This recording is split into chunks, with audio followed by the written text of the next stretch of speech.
This meeting to order. It's a regular meeting of the Hollister City Council on September 3rd, 2024. The meeting is now called to order. It is 4 p.m. City Clerk, could you please call roll? Councilmember Perez. Present. Vice Mayor Resendez. Here. Councilmember Morales. Councilmember Burns. Here. And Mayor Casey. Here. Thank you. Councilmember Perez, could you lead us in the Pledge of Allegiance?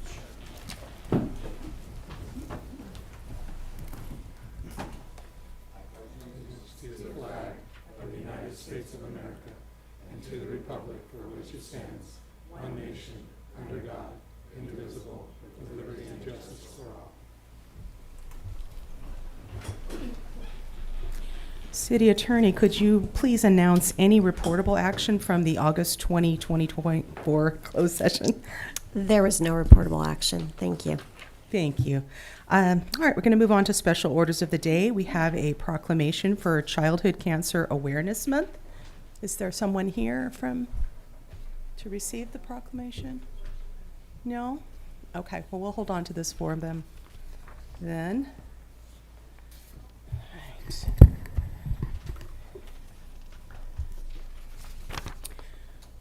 All right, 5.2, we're going to have a presentation by the New Hope for Youth group. Mayor, if I could ask the representative from New Hope for Youth, I do not see him in the audience quite yet, so either we would skip to the next item or have them come on in the next meeting. But I did meet with them, so they're aware that today is the presentation. Today, okay. Well, let's move on then to the presentation by the Council of San Benito County Governments, SBCOG, regarding Highway 25. Ms. Abraham.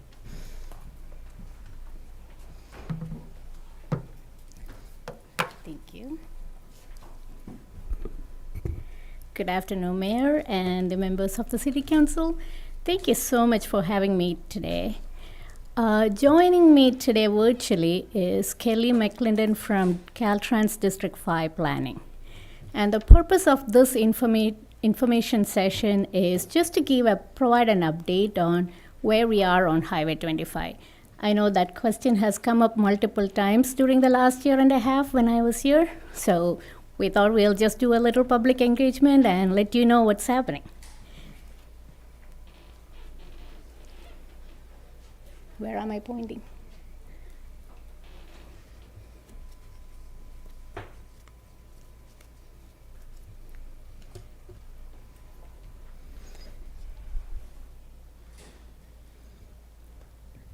Perfect.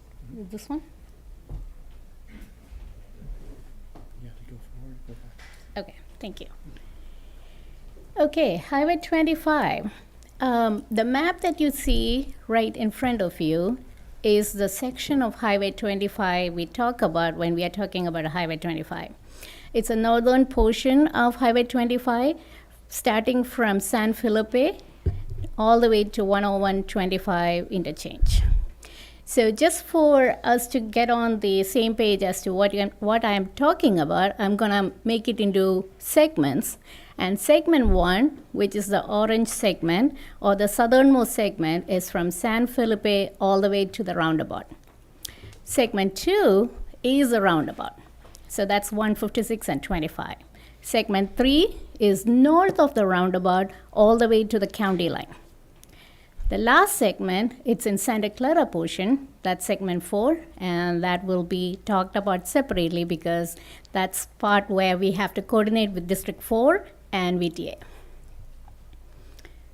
So just to talk about the evolution of this project over the years. This has started way before I started here, so you all know way more about this project than I do. I'll just give a short summary just so that we are all on the same page. Prior to 2000, there were a lot of growth and traffic incidents related to it. So in 2000, the Safety Task Force was established. And they did a few safety projects in coordination with the SBCOG and Caltrans. In 2009, when the traffic volume started increasing way more, we actively went into some of the safety projects that I will show in a couple of slides later, that looked at the K-rails, installing K-rails, widening the median, Then we consolidated a lot of driveways. So prior to that project, there were over more than 50 or 60 driveways that were accessing Highway 25, which was mainly the reason of all the collision and fatalities, because you have the farm vehicles, you have people entering and exiting the driveways, and you have people going at really fast speed just to get to their workplace in Santa Clara. So this is not a good mix, which led to a lot of traffic collisions. So part of the project of this 2009 safety construction was to address not just the safety, but also improve the operational aspect on 25. I have a couple of slides down the lane, so I'll talk about it briefly. So in 2016, Caltrans looked at what can we do on the long term to address the safety and operation on this freeway. So they looked at some of the alignment issue, what can be done. They came up with the conclusion that you need to expand it to 4 lanes, but maybe not this existing Highway 25 is the best alignment. So they looked at a different alignment similar to what 156, we are doing on 156, where you have the existing 156, but the expansion is happening on a parallel surface. So this is a few examples of things that were done as part of the Highway 2009 safety operations. So widening of the freeway, the K-rail, you can see all that. In 2016, we did a EIR study, and when I say EIR, when I say we, it's Caltrans and us. And then what you see on the map is the black line that you see is the existing Highway 25. The blue line that's kind of parallel to that is the new alignment. So Caltrans figured out that it is easier to build a parallel facility for Highway 25 that can then consolidate all the driveways. We don't have to deal with people entering and exiting every few feet. This will be an expressway, which means the distance between the next entrance point or exit point will be at least quarter mile. So this can greatly improve the safety on this alignment. And that's the portion that you're seeing as a blue line. In the inset, where there is a roundabout, that will now become an interchange. So Highway 156 and Highway 25 will be grade separated. So that's the project. So after they did the study, they took it to California Transportation Commission. They adopted the EIR. It was approved. What we did not have at that point was money to build this project. So then in 2018, we did a tax measure. You're all familiar with that. Measure G was passed in 2018. 50% of the funding that is going into Measure G was dedicated for the improvement of Highway 25. So now we have money, and now we are talking about how to construct it. Before that, a couple of things happened. And first I want to just take a second to distinguish the roles of Caltrans versus the role of San Benito COG. San Benito COG is a sponsor agency, so we are funding this project. The implementing agency, the owner and operator of Highway 25, and the agency that will have to take the lead on doing the environmental analysis and build it would be Caltrans. So we also operate transit. So there are transit running along Highway 25, so we get another say. San Benito COG gets to say another at the table to talk about how we want the transit to function. So this, and part of the project development team, along with all the other stakeholders in this county, we will be part on that development team too. So those are the roles of San Benito. The construction, who constructs it? It has to be Caltrans. Who is the lead on doing the environmental document and doing the CEQA and the NEPA and everything? That will be Caltrans. Who is going to bring the funding? San Benito COG. Okay, so with that, Caltrans delivery process. So it starts with planning. We find a need. We say that there is a need here. There is a safety concern. We need this project done. That calls for the project initiation. After the project initiation, you do the environmental studies, project studies. And that's where we are. Once the EIR, the CEQA, and the NEPA, and all the other environmental processes completed, then we go into design. We also start acquiring the right-of-way, and then we start construction. So that's how the 25 project will be done, or any state highway project for that matter. So going back to this timeline, we talked about 2000, what happened in 2009 for the safety. We talked about in 2016, they identified a separate alignment for Highway 25 rather than expanding the existing alignment. 2018, we have Measure G passed. Now, what happened between 2018 and 2024 is two things. One, in 2020, the state passed a law called Senate Bill 743, which changed how we quantify transportation impacts in CEQA. So until then, we used to look at what is the level of service on a road. Now it has changed to how many miles each vehicle is driving. And in 2021, the shift in how state gives funding to transportation projects change. So that is called CAPTI, or Climate Action Plan for Transportation Infrastructure. So these two things change. How did that affect our project? Again, 743, it was signed in 2013, but we had 7-year grace period. Anybody who were going through the environmental process had the option of clearing it using the old rule until 2020. In 2020, any projects that's starting the environmental process have to look at vehicle miles traveled and not level of service.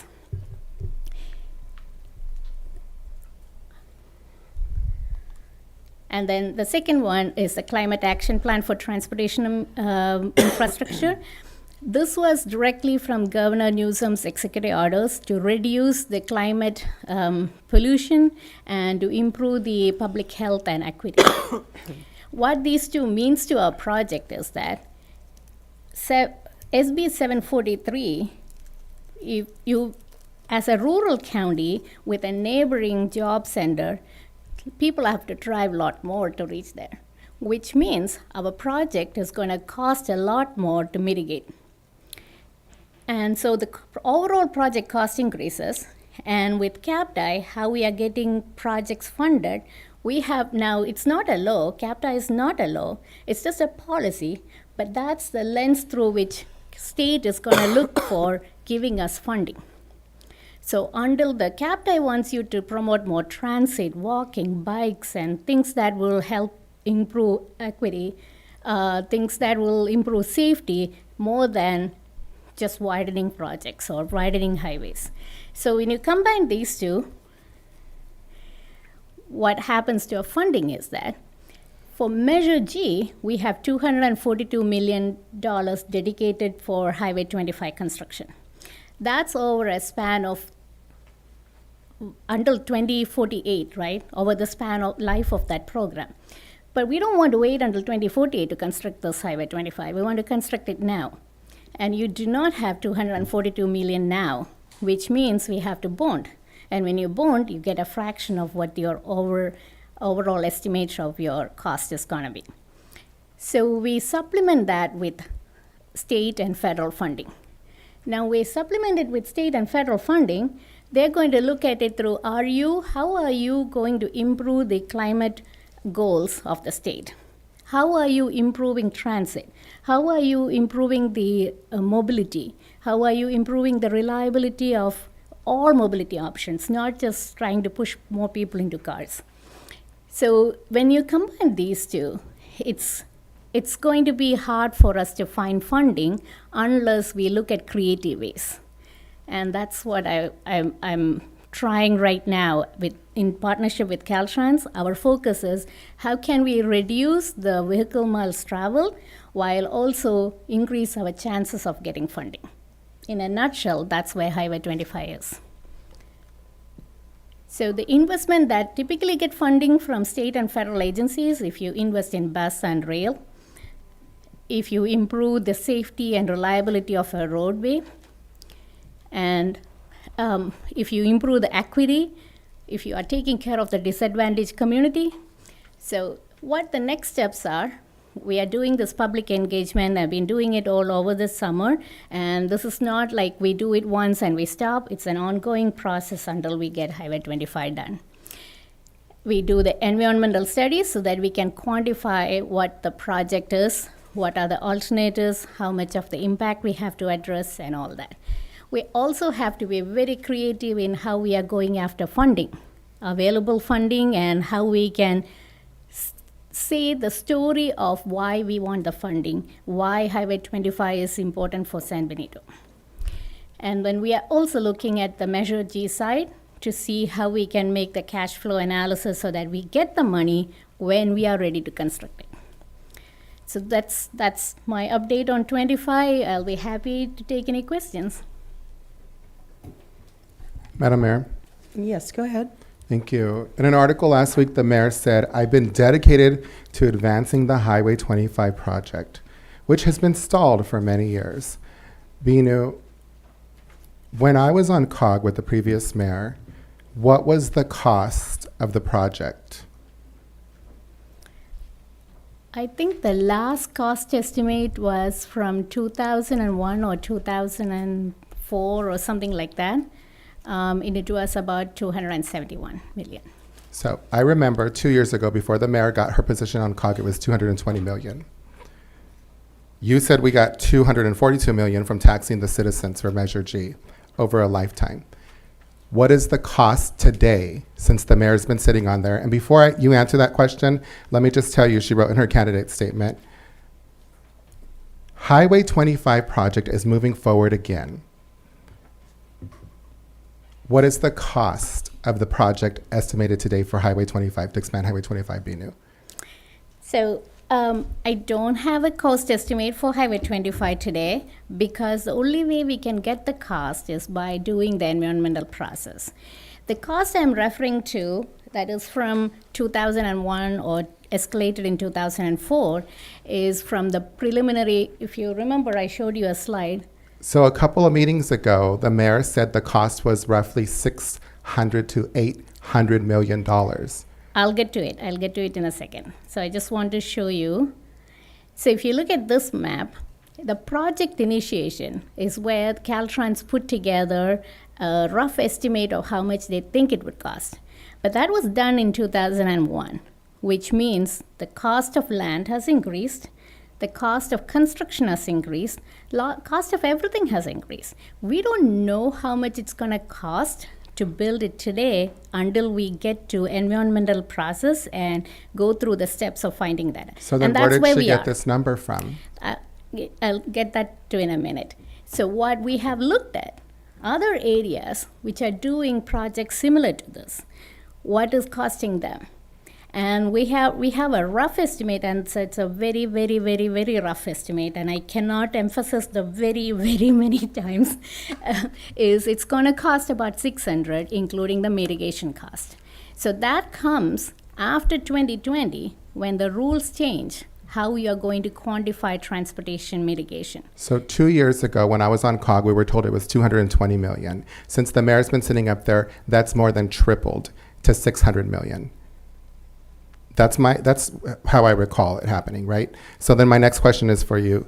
Do you have the funds secured to expand Highway 25 for 600 million? Do you have the funds?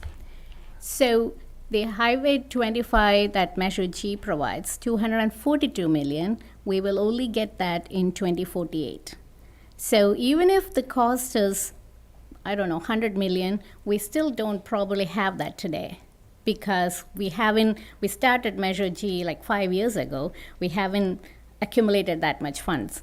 We still have to do some creative funding things, but we don't have any amount of money to successfully complete a 4-lane expressway today.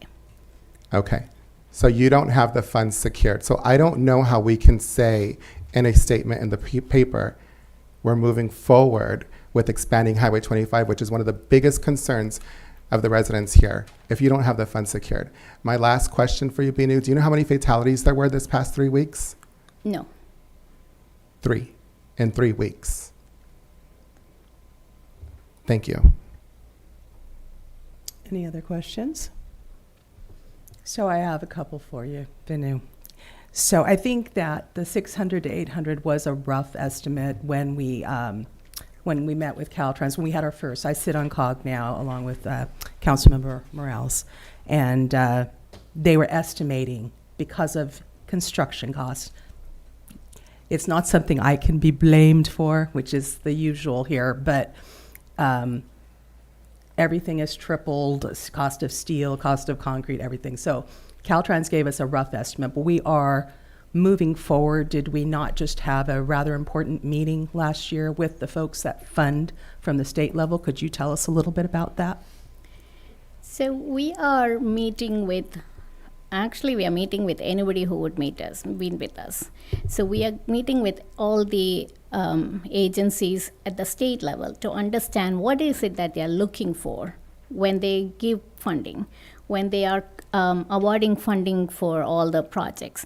What are the important criteria they look at? And that's one of the things I pointed out, that CAPTI, or Climate Action Plan, that governs, that's an investment strategy that the state is taking. Not because they don't want to fund every project, but they don't have the money to fund every project. So you have to make a compelling case of why your project deserves to get funding. And that is not to say we will not get funding. We just cannot say that, well, we've been waiting a long time, so we deserve the money. We have to make the case of why we need it. It's a safety concern. It's a climate resiliency thing. It's our hospital. We need people to get to medical services. All of those are part of that narrative. And part of the process is to come up with that narrative so that our case is as compelling as anybody else who is getting this funding. That funding is given to people or to agencies every year. We should get on that boat and make a compelling case. Okay. I was specifically referring to the Transportation Commission, the folks that actually decide on the funding. They are the ones who make the decision. We had them here. Right. That was part of what we did to move things forward. Can you talk a little bit about that and Sure. what we did? Yeah, so the California Transportation Commission ultimately makes a decision on who gets funding and how much they get. And one of the things they've been talking about is they look at every project through the lens of SB 743, VMT, and CAPTI.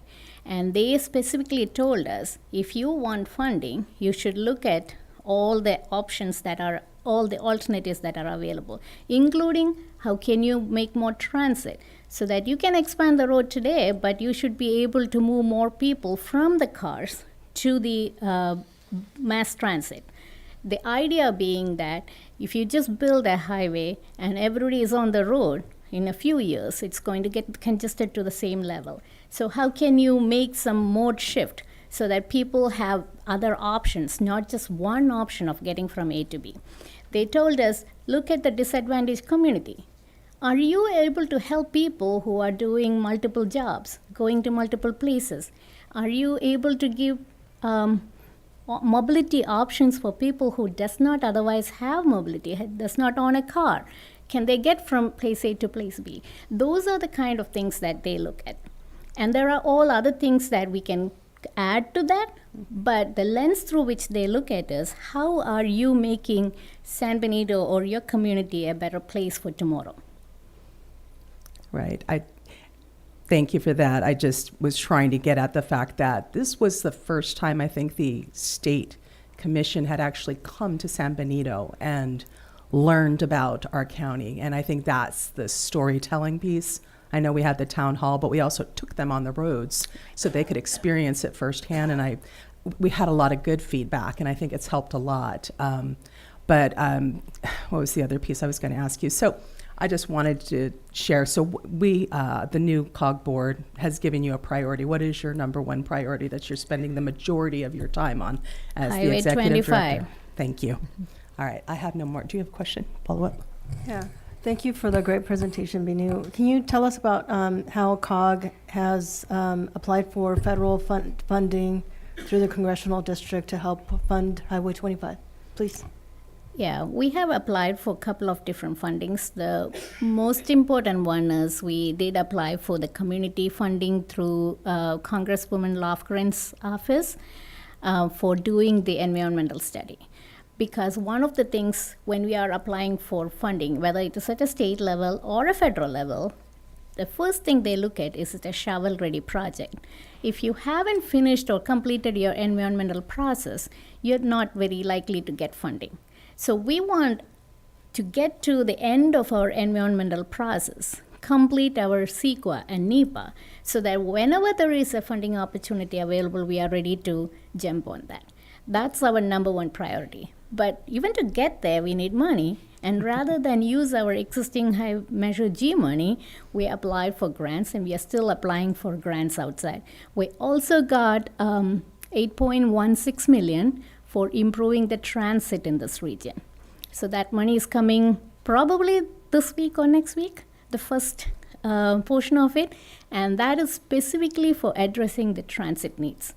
So I believe that the way to get Highway 25 built is through telling the compelling story of transit. So that is another portion that we are looking at. And then we got another California Caltrans grant to look at the data on where are people starting from in this county and where they are going. We think they are starting from here and going to San Jose. But are they going to San Jose, or are they going somewhere else? Are they going to Gilroy? Are they going to Morgan Hill? Are they going to San Jose? Or maybe they are going further north than that. We don't know. We don't have that data yet. So we applied for a grant, and we were successful in getting that. And so this will help us to get that information so that when we sit in front of the decision makers, we can tell them, this is happening. This is how we see we are going to address it. Great, thank you. Did you have something, Mr. Perez? Yeah, thank you for that presentation. A lot of good information. I'm excited to see that, you know what, all the things that are going on behind the scenes that we, not even all of us know, let alone the public, because it's a very complex subject. But thank you for what you're doing, because you are pushing it forward again. Thank you. Thank you. So, public comment? Yes, Mayor Casey, we have one speaker, Roxanne Stevens.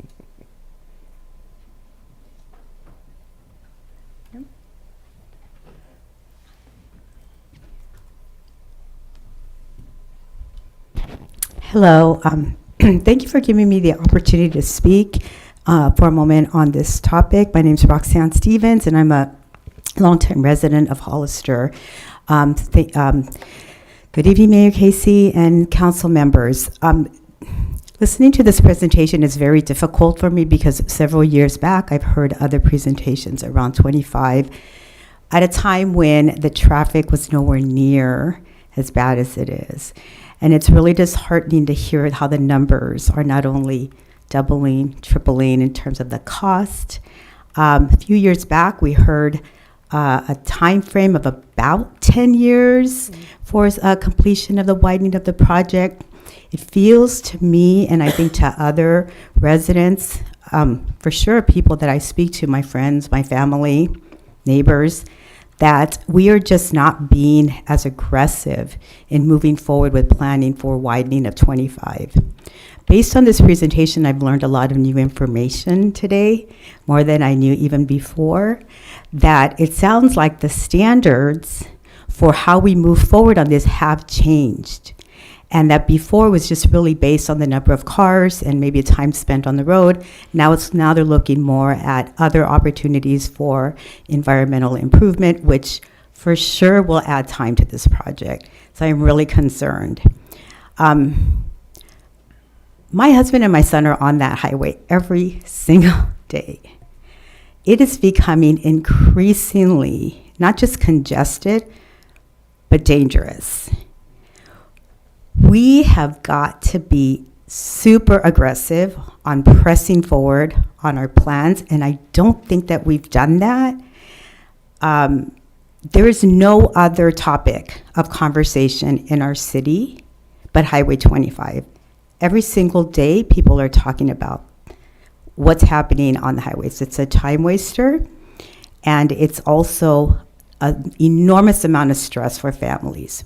And now we're hearing about increasing numbers of fatalities, accidents, etc.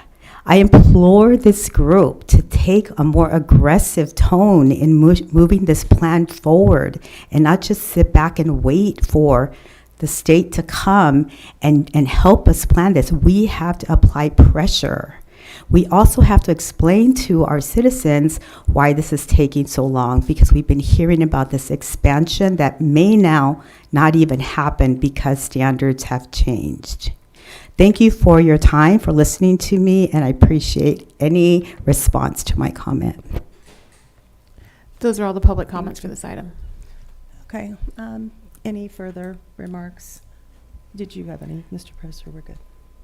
Thank you. Yes. Yes, Mayor.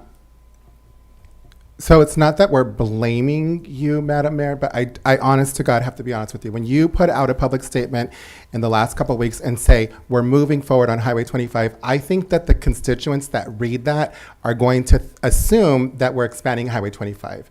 That's not the case. It's nowhere near the case. So I have a real problem with that because, again, you're putting out false information saying we're moving forward on Highway 25. We don't have the money to expand Highway 25. There's no funds for it. We just heard that from her. And from the 2 years that you've been in there, the estimate that we received when I was on COG has more than tripled now. We're talking from 200 million to 600 million. So it's not that we're blaming you, just put out accurate information and don't mislead the public when we do that. That's what I would ask you.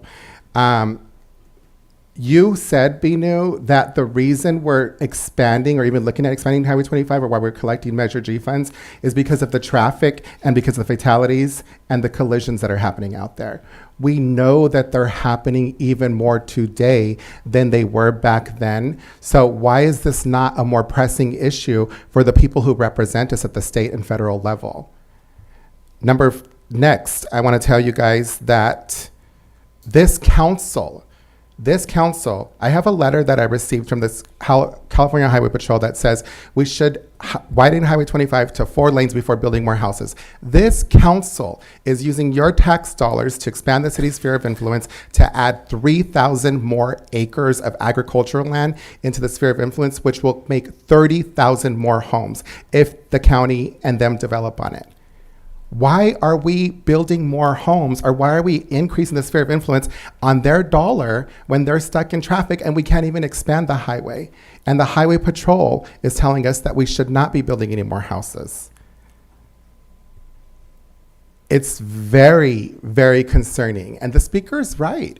Every citizen is questioning why they're stuck on Highway 25, why they're stuck on 156, why have we not got it expanded? And I'm going to tell you again, like I told you the last meeting, it is your job. It is your job to work for the constituents that elected you into office, and it is the state's job and it's the federal's job also. So if they can't do the job that they were elected to do and they can't help us fund Highway 25 or expand Highway 25, then they need to get out of office and let someone else who can do it. And if we can't do that, then we should be doing the same thing. Thank you. Councilmember Ernst, anything to add? Just one thought, Mayor. Do we actually have the stats for the number of crashes annually on 25 and the number of fatalities? I'm aware that we had 3 recently, and I'm just praying that's an anomaly. It certainly isn't going to help any of those people. I know that the barrier was put in a number of years ago, and I believe that has helped to reduce the collisions. But if we don't have the stats, it would be very helpful to better frame the conversation moving forward. I know CHP has the stat, and I know Caltrans gets a report on a regular basis. I don't have it handy, but if that is something you are interested in, I can get back to it with it later on. I would absolutely like to. I'm not trying to minimize the tragedy that's gone on there, but for a broader conversation, I think it would be very helpful. Thank you. Anything? Yes, Councilmember Perez. I'd like to, you know what, I've been on council for 4 years. I've seen more work done towards doing something on 25 in the last 2 years than I have the first 2 years. These concerns that we have that COG are go and represent this area, correct? Mm-hmm. Has anyone brought these, are we bringing these concerns to you? Or are we just grandstanding up here on the dais? I mean, these are legitimate concerns, don't get me wrong. You know, I just, all the political rhetoric that's going on up here, it's like, you know what, I get it. And at the same time, my focus is on building 25. Not trying to point fingers and all this stuff. Let's get it built. And that's what I like your attitude. I like it because, you know, you are on those arrows you had up there. You know, we moved one. We moved. Hey, it doesn't move fast here. It's government. But you know what, it moved. And so thank you for that. Thank you. You're welcome. I just want to add that I understand the anguish and the pain that you have here because you've been trying to get this for 20 years and it's not moving fast enough. Of all the people every morning when you are there on Highway 25 and you're stuck in traffic, you are really living that. Mm-hmm. And I get it. The issue is we don't have a shovel-ready project that we can go after funding today. We don't have an environmental document signed and approved by California Transportation Commission that we can say, this is why we want to build it. If we go to them today, they'll say, what have you done? And we'll say, we have talked about it. But what we need is this big of that document that is called the environmental report and say that this is what we have done and this is how much it is going to cost. This is how much local money we are putting towards it. Help us get the rest of it. And we don't have that yet. So that is going to take some time. And that's going to take a few years to get to. And how much would that cost? Just that alone, ballpark? The environmental process can cost anywhere from $3 to $5 million. And we have the money for that. That's what we are starting on. So that's the next step we're going on is the EIR, currently we correct? are on that EIR study. So we will be done in a couple of years. Okay. And again, don't think that Highway 25 is going to get widened next week. It's a process. Yeah. It sucks. And what we need to do in the meantime is we need to build relationship. We need to do advocacy. We need to prove that we have a case. We need to provide data. And we need to have the checklist of what the state and federal funding agencies are looking for. If any of that is missing, we're going to get back to square one. So my job is to make sure each of that checklist is being addressed. So with that, the creating more options, getting through 25, whether it's to the train station, to the bus station, Uber stations, you know, that's great. I'm so thankful that you're up there and thinking of all these things, not just to get 25, but to actually, it's going to improve our lives, get us home faster, you know, spend time with your kids. Do you want to add? Yes, I just want to make a comment on the level of advocacy that at least the city council, the board of supervisors, our legislators and congressional representatives have done.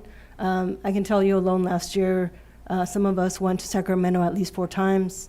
We've gone to the state COG. We've had Speaker Rivas speak with the CTC and provided how essential Highway 25 is and our safety, along with our economic development, and a laundry list of just how agriculture and the quality of life impacts, and that he wants to see this as a priority.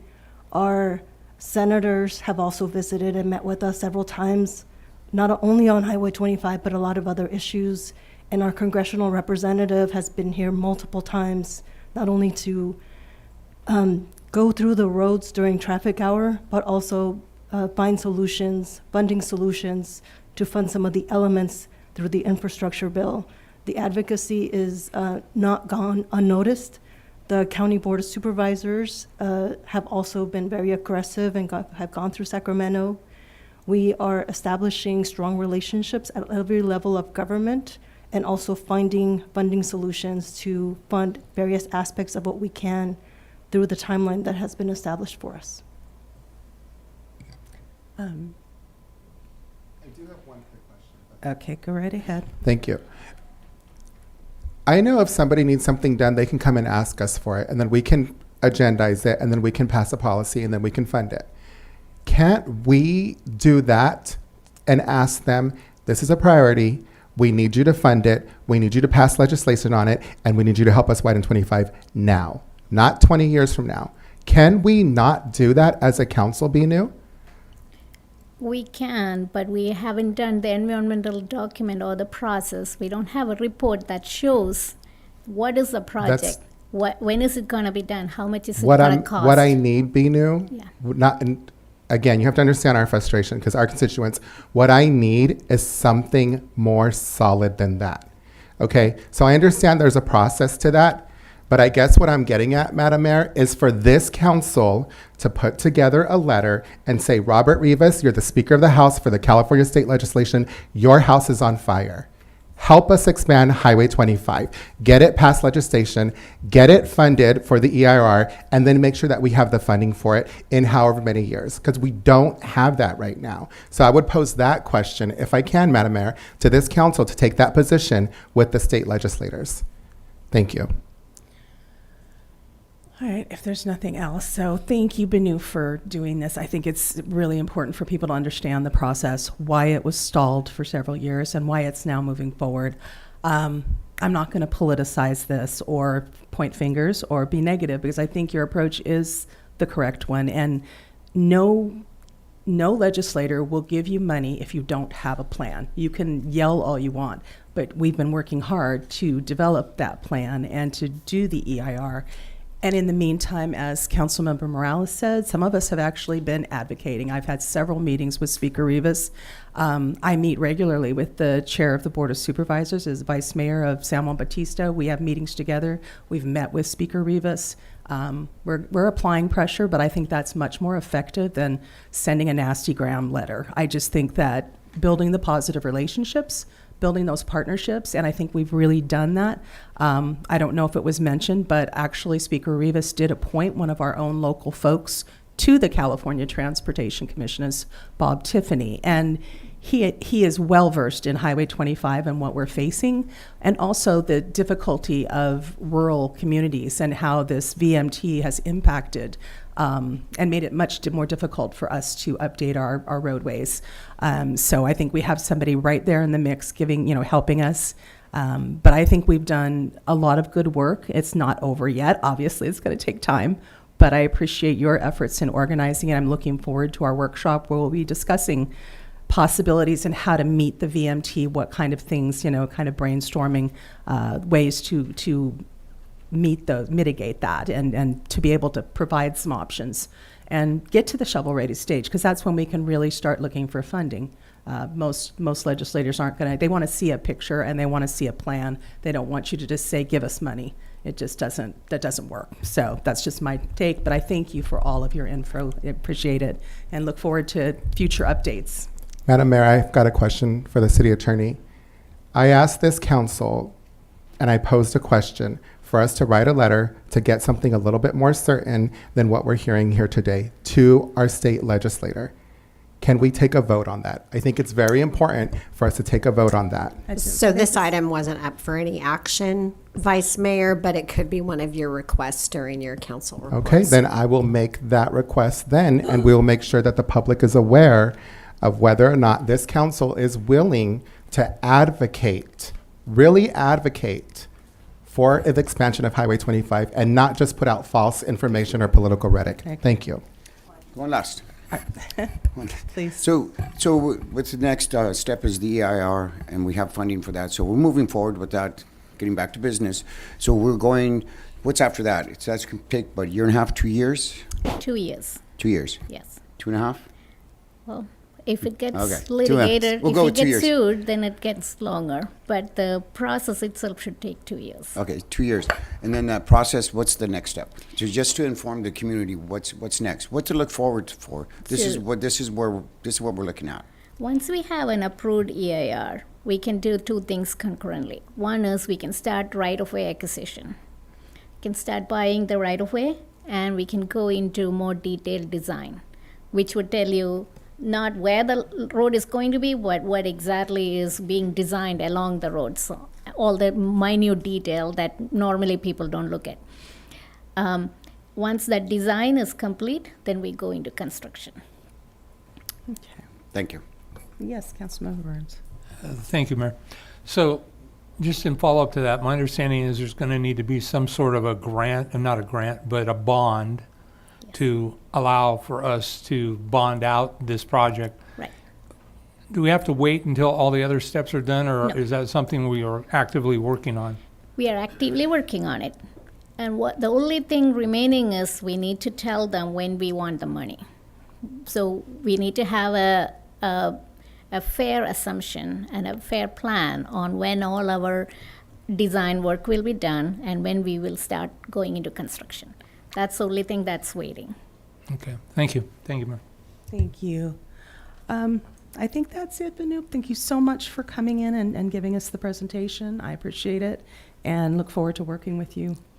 Thank you. What I talked about earlier? Oh, Councilmember Perez, you had a request I had a before we get request. started. I had the honor of being at one of our local fallen heroes came home today, and I'd like to take a moment of silence at the beginning of the meeting and close in his name, Christopher Ward, if we may. No, we'll take a minute.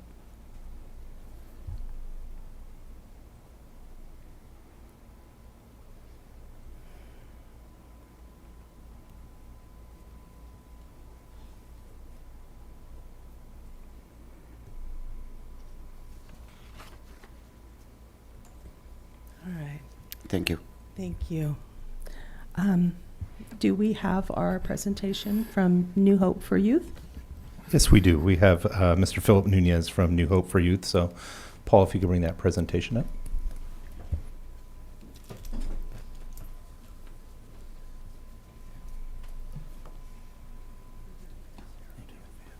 Okay, thank you. Hello, everyone. I want to thank you for giving me the opportunity to advocate for the youth of this community. My name is Philip Nunez. I was born and raised here in Hollister. I come down from New Hydro Mines, and it's a privilege working here with these kids. I just want to say we've been doing a lot of things with these kids. You guys gave us a little bit of money to work with them, and we really pushed hard with that, man. We had 1 month to spend 20 grand, and we did a lot of things. So I'm just going to show you a little bit of what we're about. Okay, and so with the money that we have received, we were able to take these kids several different events. We went deep sea fishing, and we did zip lining, we did kayaking, and there was just a lot of things. We went bowling just recently, not too long ago, and this is when none of these kids have ever bowled before. Yeah, and it was kind of hilarious. But we had a great time, man, and they loved it. They keep asking me when we coming back. You know, there are a lot of good kids. This is all of us when we went deep sea fishing. I think the only 3 of us lasted. It was the 3 that's me, and the other 2 up there in the top. Everybody else got sick, but they all got their limit. You can see that, and none of these guys ever been deep sea fishing ever, and they enjoyed themselves. So they want to go back, you know. So this is us when we're kayaking. We just had so much fun. And now this is zip lining. Yeah, this is all these kids. This is their first time they've been out there, and it was just amazing. So, okay, this is out there the paintballing. Yeah, I don't think I want to do that again though, because it hurts. Especially when I was the target. Yeah. So yeah, that's this is what we do, man. We build relationships, breaking down barriers, influencing the youth in a positive way, building life skills and memories while sharing food and having fun. And this is what we're about with New Hope for Youth. I have been connecting with a lot of kids in this community. I'm getting to get known with a lot of kids, even kids that I don't even connect with. They just know me through their friends. I do a lot of things with them. I get them their IDs, their driver's license. I got a kid already. He just started working at Goodwill, and I've been taking kids looking for work and doing teaching them how to do resumes and stuff like that. It's just, and these kids, they need a lot of help. And there's not a lot of things for these kids to do in this community, man. And that's the sad thing about it. We had a bowling alley at one time, and they took that, and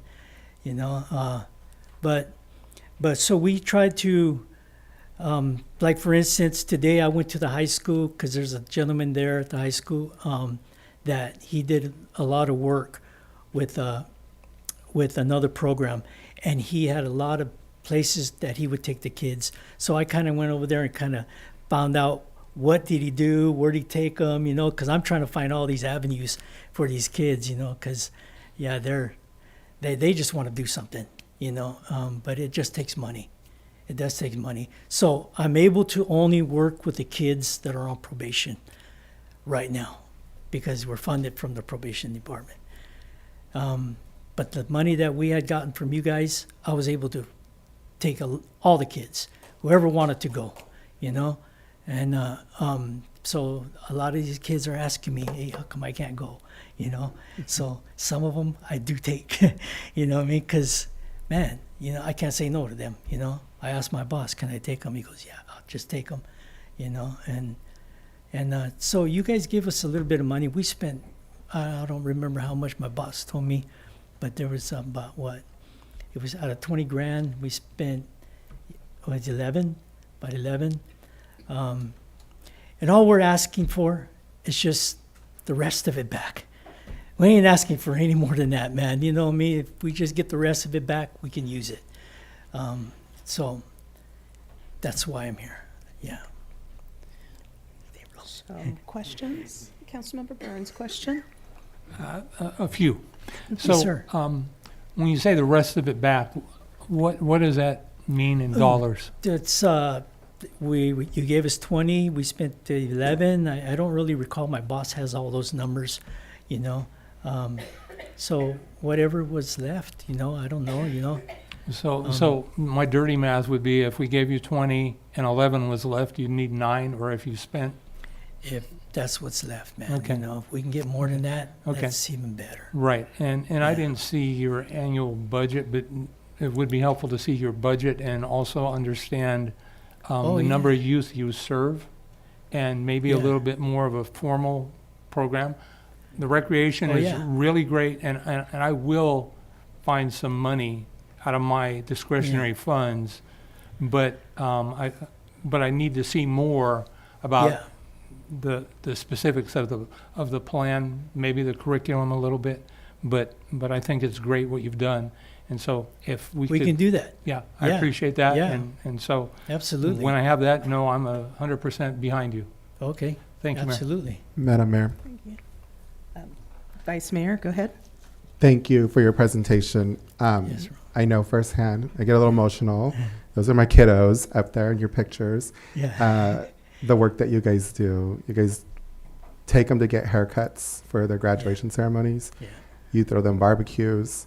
The work that you're doing is preventative. I know that these kiddos are already in the system, but I was going to suggest the same thing, Tina and City Manager. If there's something we can do to partner with this agency to be more preventative so that we can give these kids an outlet, we can give them some form of type of recreation. These kids, I know, don't have other people looking out for them, like these people have looked out for them. You know, they need rides. They're just hanging out at the park. So if they get to experience these types of recreational activities, like the activities that I grew up experiencing when I was at home by myself through the community center, then I'm all for it. But I'm not a fan, I think I made that very clear, of just giving money to 501c3s. I would like us to build a sustainable partnership with the agency, if we can, to continue allowing these kids to have those experiences, to continue funding your guys' services out here. And at that note, I would also like to see the county chip in too. So if we can see something a little bit more formal, I would be all for it. But again, the chief can chime in too. If we can get these kids off the streets doing more preventative type work like this, then it's going to prevent, other types of outcomes for them and for our community in the long run. So I'm all for it. Thank you for the work that you do. For Appreciate sure. it. For sure. Any other questions or? I do. I know these gentlemen too, these young men, they're looking for direction. Thank you for what you do. It's people like you that make Hollister Hollister, because it's that you're building our future. We can build the roads or 25, but you're building the people. Yeah. Thank you. Absolutely. Yeah. Yes. Did you want to add anything, council member? No? No, thank you. Thank you for your work. We appreciate it. Very welcome. Yes, thank you for following up. It's Okay. always good to see where and how the money is being spent. And personally, I'm a big fan of nonprofits. I think they supplement a lot of things in our community that just aren't available publicly. So I appreciate everything you're doing. And I don't have any more questions. If we have public comment now, is there any public comment? There are no public comments for this item. Okay. Well, does anyone have anything further, or are we good No. for the moment? Okay. Well, thank Okay. you very much. So I'll have all that for you guys. So- Okay. So we're going forward with the 9. Well, we can talk about that later on. Oh, just under. At the end of the Okay. meeting, yeah. Thank you. before we go in. All right, Thank you very sir. much. Thank you. All right. Before we move on to public input, I'd just like to remind everyone about the manner and decorum of our meetings and issue a warning. Meetings must be in an orderly and efficient manner without willful disruption so that the business of the city can be conducted. While the council's more than willing to listen to comments from the public, this must be done at the appropriate time and should be done up at the podium so we can hear your words properly and record them as part of the meeting.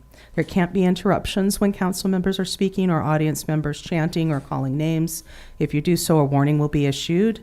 If the behavior continues, you might be asked to leave the chambers. If we have too much disruption, it may be necessary to clear the chambers or call a recess. Thank you for your courtesy and cooperation in this regard. So we're going to do public input. This is the time for anyone in the audience to speak on any item not on the agenda and within the subject matter jurisdiction of the council. Speaker cards are available in the lobby and are to be completed and given to the city clerk before speaking. When the city clerk calls your name, please come to the podium, state your name and city for the records, and speak to the city council. If you're joining via Zoom, please click on the bottom of your screen to raise your hand. And if you're joining us via Zoom using a cell phone, you can use *9. Each speaker will be limited to 3 minutes with a maximum of 30 minutes per subject. And please note that state law prohibits city council from discussing or taking actions on any items that are not on the agenda. City clerk, do we have public comment? Mayor Casey, there are no public comments for this portion of the agenda. Okay. All right, then we'll move on to the consent agenda. Do any members of the council have brief questions or comments on items from consent agenda? Any? Do we have any public comments? Yes, Mayor Casey, we currently have 2, both for item 7.4. The first speaker is named Phil, to be followed by Min Venator.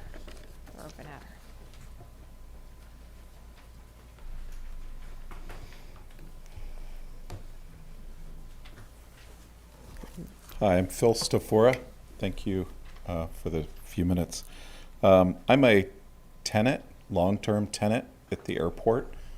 Also served as chairman of the advisory committee and also a licensed pilot.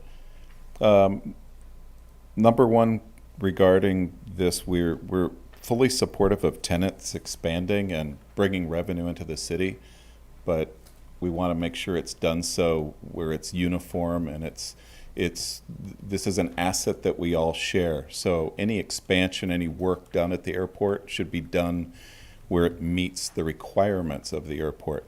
We have a copy of the lease that's proposed, and we see in the first item of the Exhibit B that the improvement is supposed to be using the same materials and techniques that are the existing facility uses. But then in the two subsequent bullet items talks about variations to that. This is an expansion of the ramp. It's the area where aircraft park, and that's it's a heavy concrete area that doesn't break, that when a propeller or a jet engine is turning, materials don't fly. It's kept because it's solid. It's a piece of concrete. Pouring just rocks into a ditch and putting plastic on top of it, you don't have to be a pilot to understand that material is loose under there. We've seen with the CAL FIRE helicopter where the exact same type of materials were used there, and it created a huge situation which aircrafts were damaged. They had to move the helicopter to the other side of the airport. This is the same thing that's being proposed here. So from a safety perspective, we just want to make sure that whatever expansion's done follows the same material guidelines that the airport requires. It's concrete, it's safe, it's not going to become an issue for folks. The only other thing I would like to ask is, and I've looked through the lease that's being offered, there's no specific call out for the types of materials that are going to be stored there. This tenant works with volatile hydrogen under pressure. They had an explosion at the airport before in the hangars. I hope everybody is aware that it is not just inert things that they do, and hopefully that's taken in consideration before just approving it as it's written. But we're for the tenant. We think it's great. We just want to make sure that it meets the standard of the airport. So, thank you. Thank you. The next public speaker is Min Venator. Sorry if I said it wrong.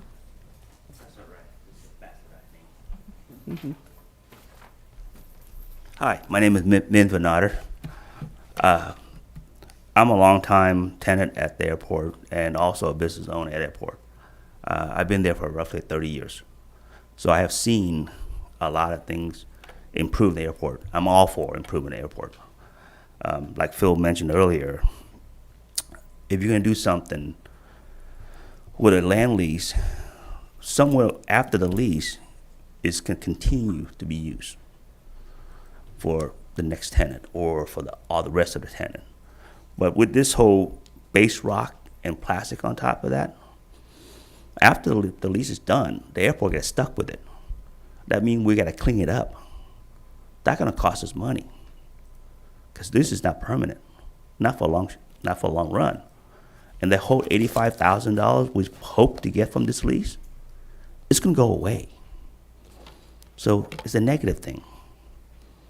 I just hope the council will revisit this term of lease a little bit and go back to the commissioner and have them little more defined. I'm not against this lease by a long shot. So please take some time and do a little more research.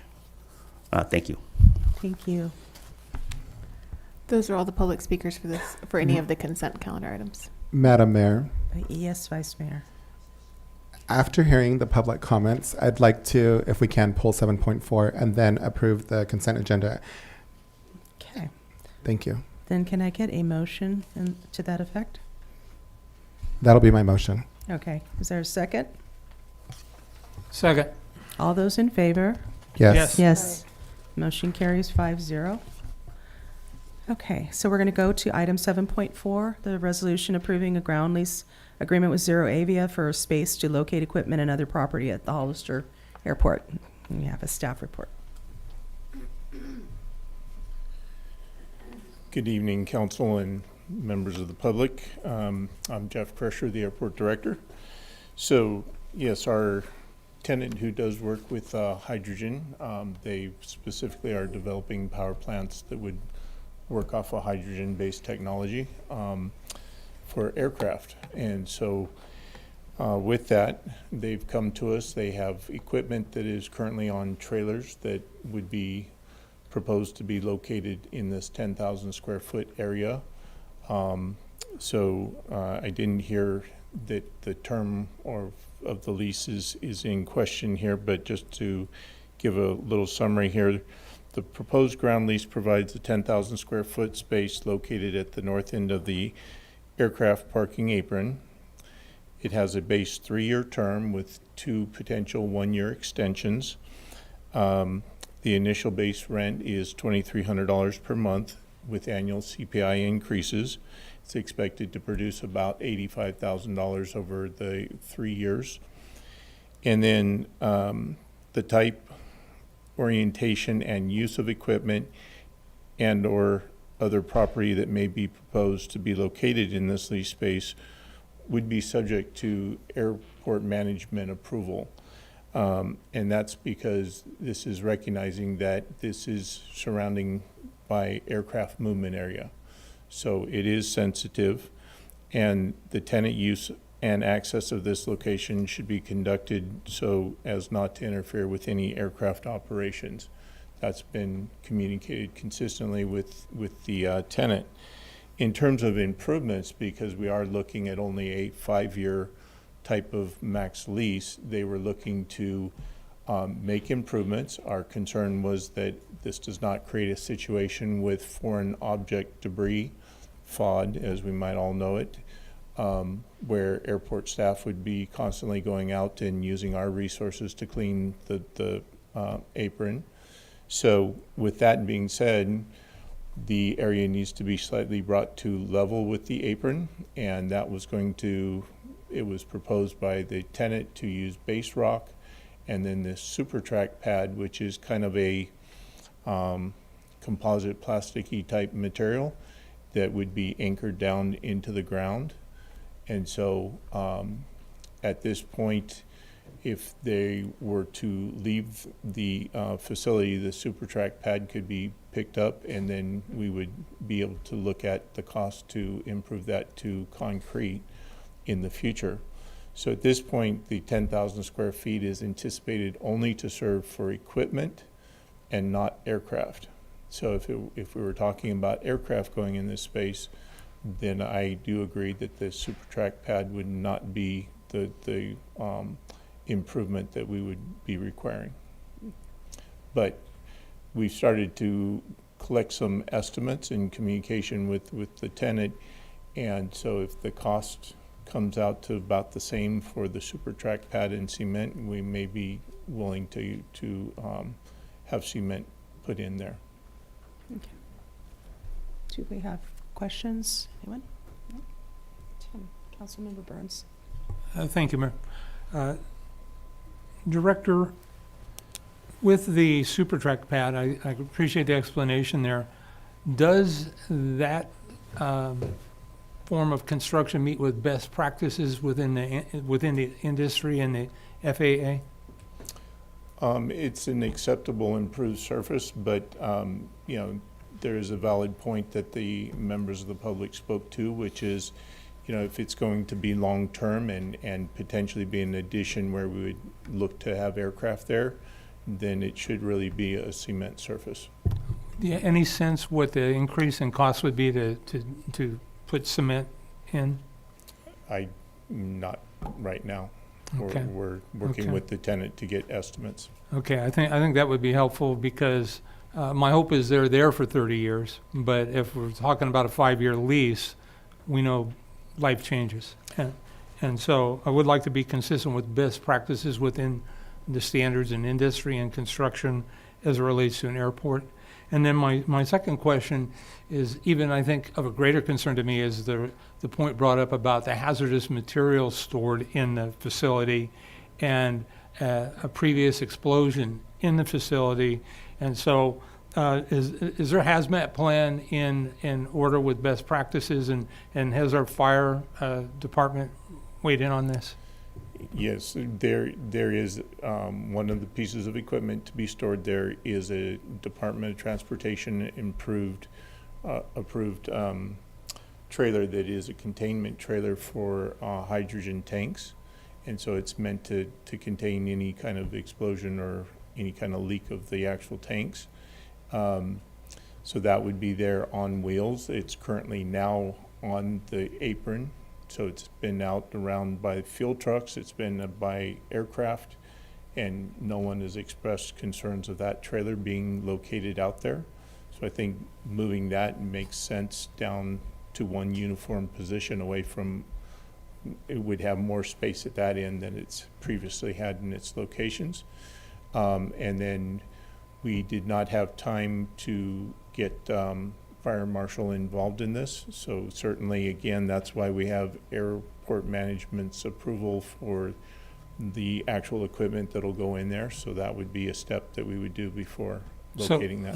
Thank you. So is this something, often we find things are urgent and we need to pull the trigger on this tonight, but if not, I would feel more comfortable personally and professionally to have the fire marshal weigh in on this conversation. So if we were to pull this item with council consent, could it be brought back in 2 weeks or 4 weeks or whatever that period is and not do any unnecessary harm to the applicant? It could. There is a strong preference to get their equipment organized on the east side of the airport. Currently, it's been along our perimeter fence on the west side of the airport. So they would like to get that over there on the east side as soon as possible. Thank you for the information. Thank you, Mayor. Thank you. Vice Mayor. Thank you, Madam Mayor. I agree with Councilmember Burns and the speakers. They brought up some valid concerns. I don't know about this stuff, so we're going to depend on you and your staff and the public speakers. So I think two things. Number one, the easiest way to mitigate would be to put in the contract, the language in the contract that if we have a strong preference for concrete, we're looking into estimates for that. And if we do not have them do concrete improvement and they go with this other plan, then when they vacate, that they need to replace it with concrete. So for me, if I was signing that contract, I would just start with the concrete now. That's one preference that I see that we can mitigate this. The second thing is to go with Councilmember Burns' suggestion and bring it back in 2 weeks, but I don't think we need to do that. I think that we can just include that in the language in the contract. City Attorney, what do you think? Yeah, we can always add terms. It's just a matter of whether your leasee will agree to those terms. Yeah. When legal reviews the contract, we review it through the eyes of how can we best protect the city. So we look for things like your insurance policy, which is in there, those requirements, as well as indemnification provisions as well to protect the city. So all of those are in there if you're looking toward more input regarding the explosion side of it, but also you can ask to add any provisions that may require further negotiation with the lessee. So we've got two options on the table, and I'm willing to go with either one. Thank you. Yeah. Question. Yes, Councilmember Question for Perez. council. So I did some subcontracting for Zero Avia a while back. I was working on their capacity battery, where you store all the energy. Am I supposed to bow out? Am I supposed to? So conflicts are personal to each council member. Okay. So I you just won't wanna be make able this to clear. I just go wanted to make this clear. before the FPPC and say the city attorney told me X or Y and that it was okay. That will never be a defense for you. If you have concerns about that, my motto is when in doubt, sit it out. But you can also get written opinions from the FPPC as well. Thank you. Did you have anything, Councilmember? Just a couple questions for you, Director. What's there now? If you don't have cement and you don't have this pad, what is there? It is an area that slopes towards a drainage collection area, a ditch. Because it's just dirt now? So yeah, there's about 80 feet from the edge of the apron to the fall off for the ditch, the major fall off. So there's danger there for an airplane right now. So we're not making it more dangerous by putting a pad in versus cement or Correct. versus, okay. Just wanted to clarify. I just wondered what And- was there. And I would emphasize again, this is not contemplated to serve for an aircraft surface, and it is short-term because, again, we're looking at just a 5-year lease. The grander vision is that we hope that Zero Avia is successful, in which case we actually hope to ground lease them an area for hangar building as well as an actual site to support their vision. Okay, my other questions have to do with the process. So you've got a lease before us, but don't they still have to go through a process if they do any kind of building? They have to see the fire chief or the whoever does the inspections, right? They don't just go because they have a lease and build something without permits and, right? That's still a process that we do, isn't it? Correct. I think the nature of these improvements may be that they're more temporary basis, so not permanent. So I'm not sure. I need to double check with the engineering So, but we department. could require that Sure. as a term to have the inspection by the fire department Yes. to make sure Yeah. as a part of the lease. I don't want to do something to prevent them from moving forward at this point, but I do think we need to address it, and if we can address it by making sure that the fire chief is looking at it and gives the, okay, that it's safe. When you do modifications, anytime you have a tenant come in, they do modifications, so if they move out and another tenant comes in that wants aircraft or whatever, they would have to do that, correct? I mean, I think we have to look at it in terms of, how it works and not just put a bunch of parameters on it that you have to do all these things, because I don't want to chase our tenants away with a lot of extra, but I want it to be safe. So that's my thing is I would propose approving the lease with that additional term of the fire inspection as a part of that process. So that's just my thoughts. If I may. Yes. So the, oh boy. This is part of the through the fence agreement, correct? Is this connected to that, or No, this is not. this is not? Okay. Madam Mayor, point of order. Sorry? I have a question. All right. Just so we're clear on process here, if I have a perceived conflict at the beginning, before even talking about the item, I'm going to say, I have a potential conflict. I did work for so-and-so, and then you leave the room, and then you don't take part in discussion. That's my understanding of how this works. So this hasn't been happening, I think, in a couple of items. I just want to make sure that we're following that process. So, yeah, but again, these are personal to each I understand that. member. I So understand if that. he feels so if Councilmember Perez feels he has a conflict, he can leave the room. It's going to be personal to him. It will be his liability, his responsibility. I understand that. I just want to make sure that we're clear on the process here, because that hasn't happened recently. So I just wanted to point that out. Thank you. Yeah, so I have no personal conflict with this, if that's what you're asking. Anyways, no, the reason I was asking, because if it was part of the through the fence agreement, that it should be that it's a permanent fixture, not a temporary. That was the only thing I was going to say. Thank you. All right. So further discussion on, there's a couple different options. If I can, You haven't been recognized, sir. okay. Would you like to add something? Yes, ma'am. Please. Okay. Thank you. Please I ask to be recognized before you start speaking. All That's right. part of our process. Thank you. Madam Mayor, Yes. I agree with what you said on the contract. If we can just add on what I said on the contract, and that would be my motion. So you said it needs to be cleared by fire, and I'm saying that we have a strong preference for concrete. If they do not want to do concrete, then I would ask that they do concrete before they vacate. Thank you. So that's you're making a motion. That So would do be my Is there a motion. second to that motion? The cost. All right, motion dies for lack of second. Mayor, I'd like to ask staff one additional question.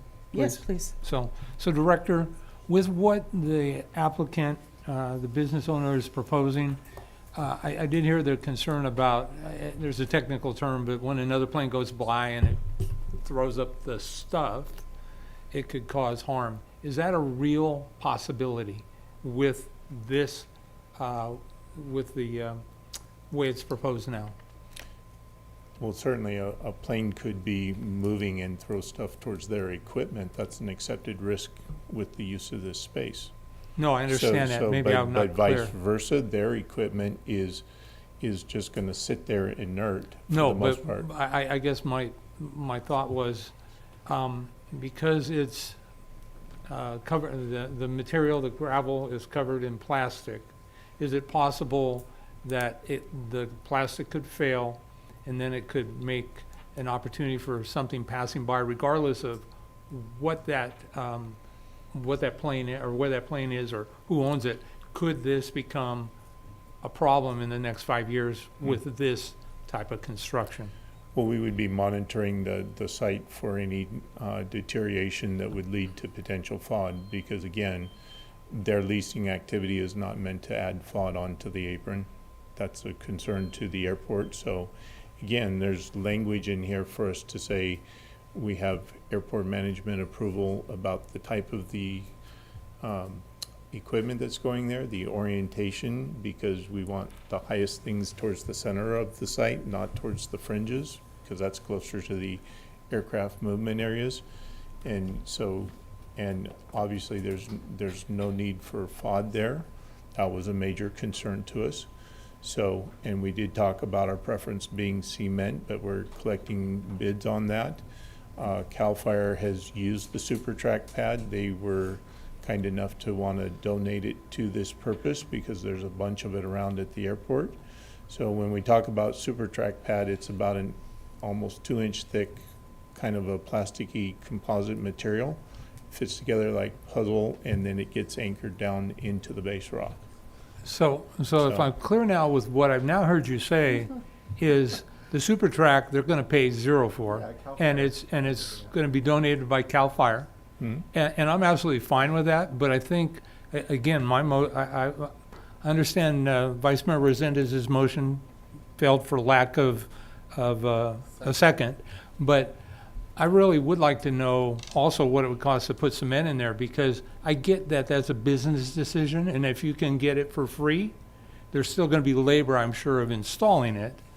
But in my mind, I think this council could make a smarter decision if we had all the information, and then we could. Or you're not abstaining? For conflict purposes, you said you did or didn't? It's not personal to me, but I don't want it to be politicized. And that's a shame that we have to go through that. So you're abstaining is what you're saying? Or you're not? No, I'm not. I'll make a stand. I'm, yes. So you're voting yes to Yes. the delay of 4 weeks and adding Correct. other, okay. All right, so you have direction. Thank you. All right, so it's a consent. All right, we're going to move on to our first public hearing, an ordinance of the City of Hollister amending Hollister Municipal Code Section 9.30, shopping cart containment. Can we get the staff report, please? This is Mayor Casey. Thank you, members of the City Council. This amendment is just to take existing state law and making it part of our municipal code, just to have for clarity. And while we're doing that, we also discovered there was a section of a different code that was part of this ordinance that was misplaced. The numbers were flip-flopped, and we want to do that correction. So those are the only two matters being changed here, is the addition of language consistent with the state and fixing an error that was discovered as part of the ordinance. Any questions? Are there questions from council? Councilmember Morales? Yes, thank you, Chief. Was there outreach done to the supermarkets? And what was the outcome? Oh, in regards to this? Yes. No, there wasn't a reach out to them. It was just a internal clarification to make sure that the language is there. And just from additional information, there hasn't been shopping carts there for more than 30 days. Our staff has been really good at getting them to come pick up the shopping carts.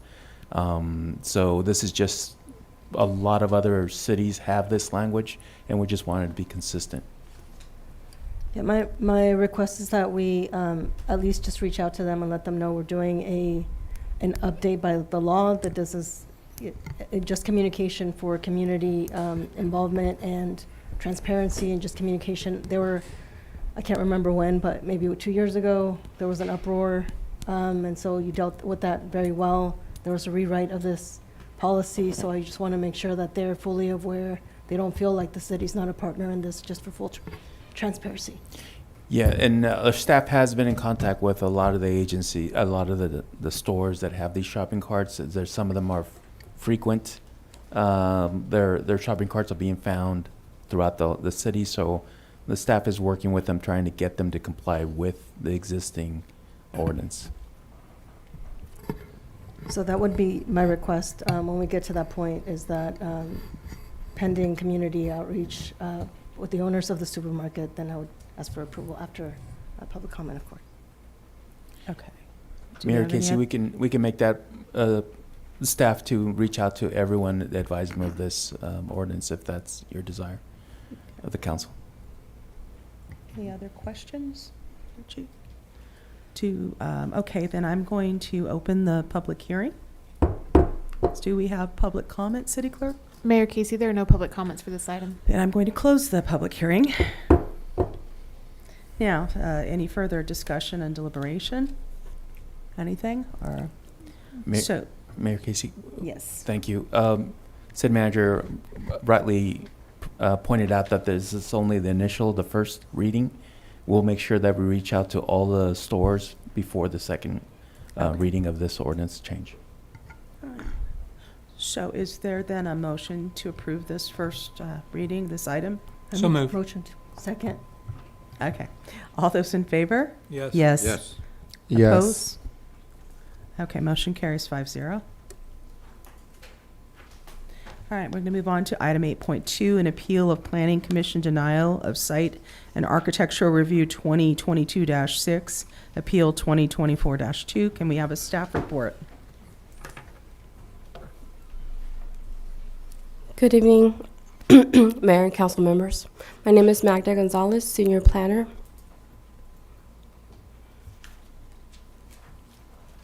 Before you is an appeal of Planning Commission Action 2024-2. The applicant is Starbucks. The representative is McCandles Associates Architects. Thank you.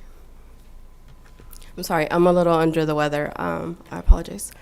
On May 23rd, 2024, the Planning Commission held a hearing to consider a site and architectural review 2022-6 to approve a Starbucks comprised of 1,530 square foot building with 16 seats, an outdoor patio comprised of 1,105 feet with 26 seats, a drive-through, 19 parking spaces, landscape, and associated improvements. The Planning Commission voted 3-0 to deny the site and architectural review as findings cannot be made. The project is proposed on the northeast corner of 4th Street and West Side Boulevard. It is a 24,526 square foot parcel within the neighborhood mixed use zoning district, which has an emphasis on pedestrian friendly uses. This is the site plan provided by the applicant. We highlighted different areas just for a visual clarity. The yellow one, the yellow areas highlight the sidewalk, the green, the landscape. The purple in the back is the proposed outdoor patio. The blue ones outline the pedestrian path of travels from the sidewalks and from the other perimeters of the lot. And there's two little squares in between the gray. Right underneath the purple space, those are the two proposed entrances to the building. Based on the design and the proposed layout, again, the Planning Commission supported staff's recommendation that the staff findings cannot be made.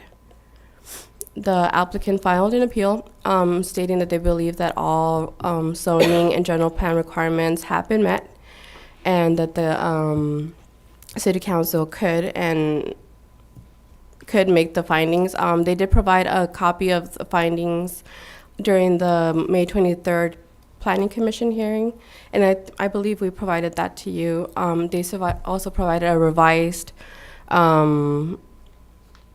findings, and they provided that today, and we also provided those to you as well. During our analysis, the applicant has worked with staff on revising the site plan multiple times. We've gone back and forth because of the requirements on the municipal code, specifically the neighborhood mixed-use zoning that has a clear emphasis for pedestrian-oriented commercial uses. The pedestrian requested to meet with the planning commission to hear feedback to see if there's if we could reach a resolution to move them forward. Because the municipal code states specifically, for example, this one, structures shall be sited along street frontages on sites with parking in the rear or in limited circumstances to the side, placing parking areas behind rather than the front of the building. This specific design has some parking in the rear, but most of it is on the side. It also requires that the placement of structures, entrances, and open space areas such as plazas, courtyards shall be oriented to provide direct access to public sidewalks. The proposed design provides the sidewalk, then a large landscape area followed by a drive-through, and then the pedestrians have to walk to the back of the building to access the structure. That's just another requirement. All other building shall generally have no required yards and be located behind the sidewalks to facilitate pedestrian access to the public realm. Portions of the front or corner side street facades may be set back to allow for pedestrian-oriented outdoor areas and amenities, only such as plazas in the courtyards, outdoor patio, dining areas. Like I said, the applicant requested a study session with the planning commission to see if they could provide some feedback onto how to move this project forward. They provided different alternatives. I believe they provided 5 of them. The most viable one was this one, option number 2, where the commission recommended that perhaps where you see option 2, a trash can, on the bottom bottom left-hand corner, if they could replace that with an outdoor patio to meet the requirement of direct pedestrian access. And they also understood that perhaps on redesigning this, they would have to give up some parking spaces. The commission stated that they would consider a parking reduction if the parking outdoor patio was to be located along 4th Street for easy pedestrian access. That was not what the applicant resubmitted. They did submit an expanded outdoor patio, but it's located on the rear of the parcel. This is where the customers would enter through. There are two doors. One's by the green umbrella, which is to be the customer entrance, and there's another one on the right-hand side. The applicant states that one can also be used for customers, but in plain sight, it appears it only has one entrance on the back. These are the elevations. The southern elevation, that's the one along 4th Street. This is on West Side Boulevard, where you can see they would have to walk all the way to the back to enter the outdoor patio and then access the building. And this is on, I'm sorry, did I go back? I included, I forgot to include the other elevation, my apologies. But yeah, the issue is that the placement of the structures and the entrances do not provide direct access to the public sidewalks. And that the building, they have a large setback with landscaping and the drive-through And additionally, the pedestrians have to walk alongside the buildings to the rear of the building to enter the structure. The building, the restaurant itself, Starbucks is allowed in that zoning with approval of a site and architectural review, as long as it complies with all the zoning requirements and but unfortunately it does not. With CEQA, projects denied by a lead agency are not subject to CEQA. However, if you were to approve the project, it could be exempt pursuant to section 15332, which is infill development. So staff has two recommendations for you. The first one would be to adopt a resolution denying appeal Planning Commission Action 2024-6 and uphold the Planning Commission's denial of Site and Architectural Review 2022-6, subject to the findings contained within the resolution. Or option number 2, to continue the hearing and direct staff to provide additional information or clarification. All right. Do you have questions? Vice Mayor, yes. Thank you. Victor, is this your project?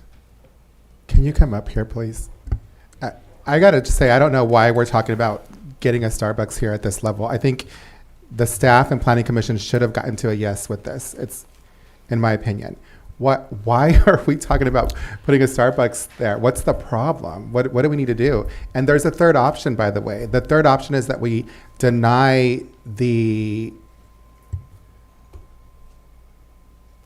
denial and approve this so that we can move forward from here and get a Starbucks on the west side. So what do we need to do to get to yes? We need the revenue. We can use a Starbucks over there. Yeah, no, so what's the problem, Victor? I appreciate your comments, Yeah. Vice Mayor.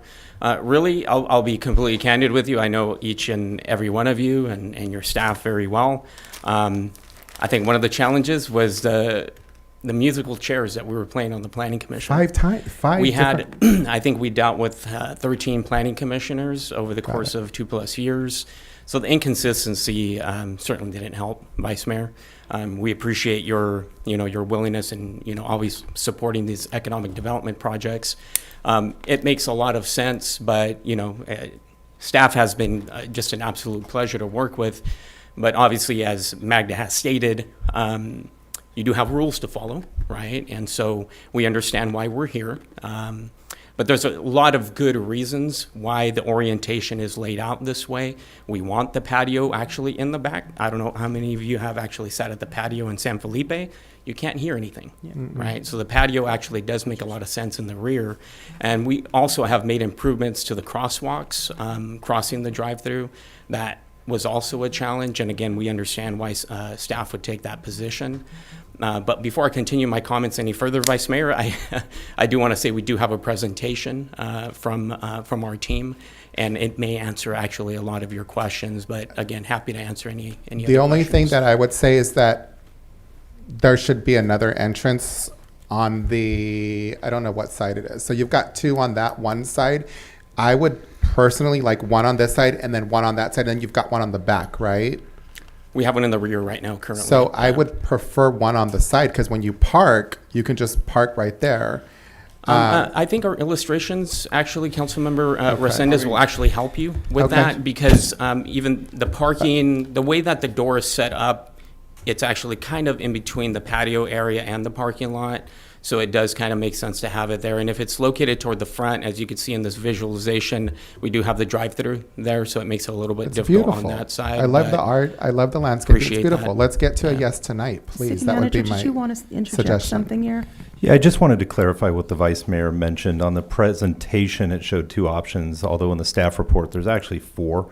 So the first one is to adopt the resolution denying the appeal and uphold the Planning Commission's denial. But as Vice Mayor mentioned, the second would be adopt a resolution approving the appeal and direct staff to return with a resolution to approve the project. The council would provide specific direction to staff to return with a resolution, findings, and conditions of approval for the project. Option 3 would be remand the project to the Planning Commission for further discussion, or item 4, which on the presentation it's item 2, continue the hearing and direct staff to provide additional information or clarification. And just, if I could just jump in really quick, Madam Mayor, In the Planning Commission packet from May 23rd, I didn't get a chance to ask Eva this question, but there was a resolution to approve. And I thought that was going to be included in today's packet. That way we didn't have to bring this back again. But there is a resolution for approval, Eva, if I'm not mistaken, in that Planning Commission, page 37 of the Planning Commission report from May 23rd. It is included there. And we did provide, as staff, Magda mentioned, the findings for your review as well. So again, we do have a presentation, and if it's okay with you, Madam Mayor, we'd be happy to jump into that. There's no issue with having them do a presentation. Then, does anyone have other questions? Do we want to do the presentation first and then have questions from I'll be council? available if you have any other questions, or actually, Mark is much better to answer Okay. these questions for All you. right, so. well, why don't you go ahead?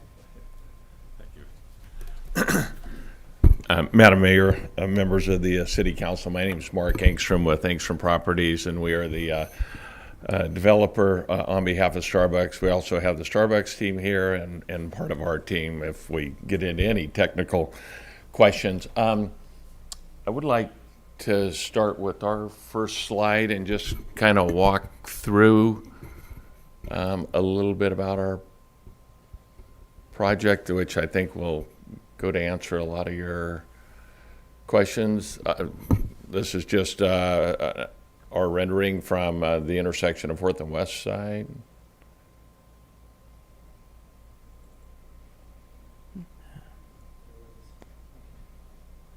And from previous, we've introduced a lot of artwork on the building, and this is our rendition from the actual intersection. Next slide, please.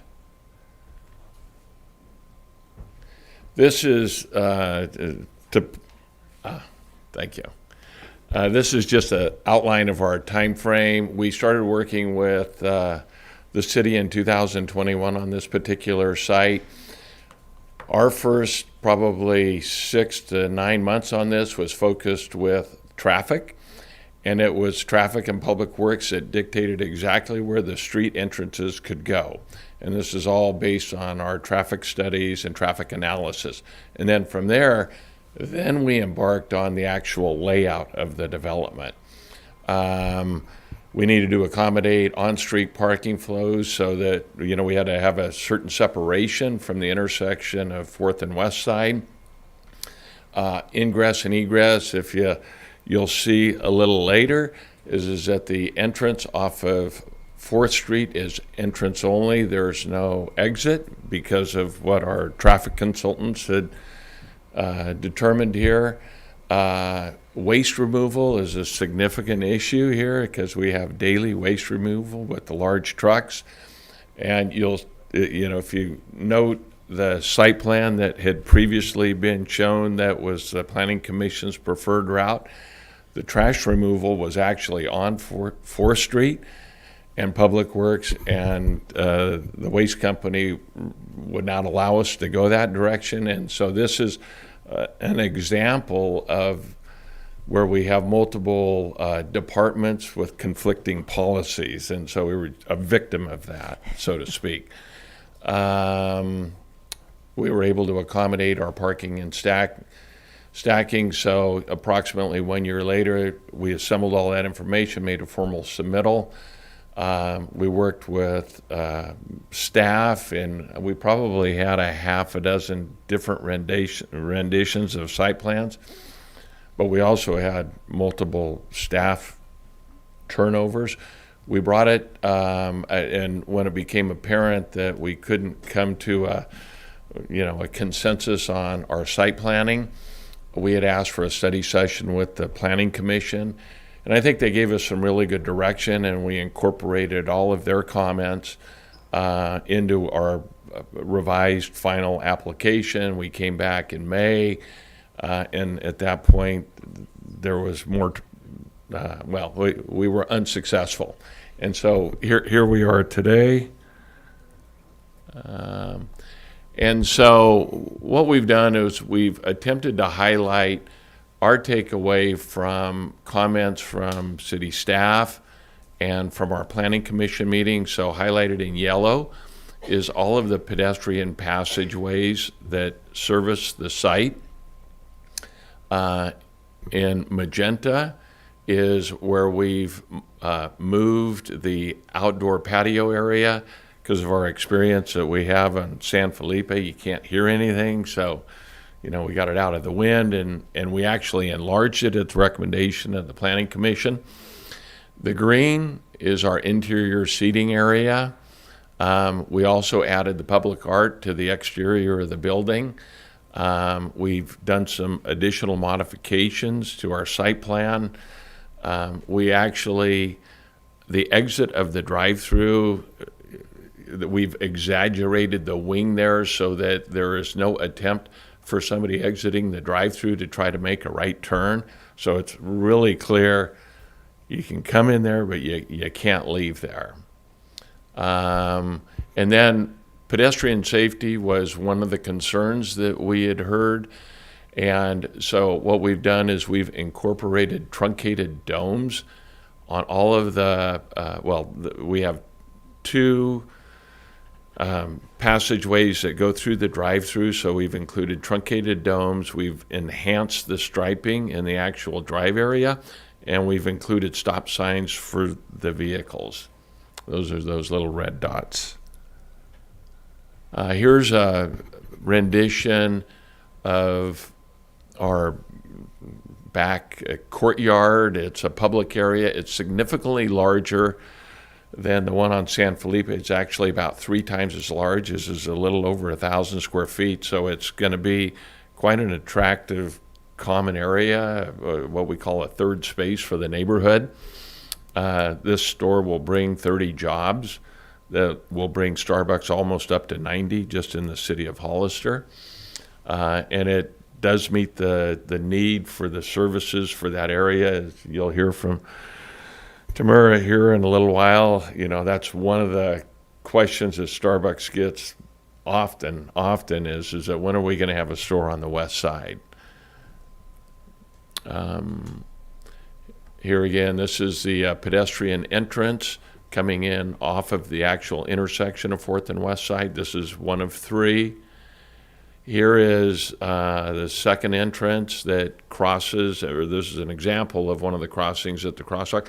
Bear in mind, these cars are only going 2 miles an hour. So here's a rendition of our exterior patio area. Same thing. And then this is the entrance coming in off of 4th. So we've done everything we can to make it unattractive for anybody to try to basically go upstream. Here's an example of a pedestrian crossing at a drive-through. This is the new one on San Felipe. Here's another example of one in Marina that was just built about a year ago, or renovated about a year ago. It has 2 crossings. This one is in Salinas, single crossing. This is one in Sacramento by the old Arco Arena. Here's one with 3. This is in Auburn. So Starbucks has extensive experience with crossings of drive-throughs. The traffic there is much slower, and if anybody knows how to navigate them and how to keep them safe, they know how to do it. Oops. So with that, we did provide a draft condition of approval because we recognized that it wasn't included in the staff report.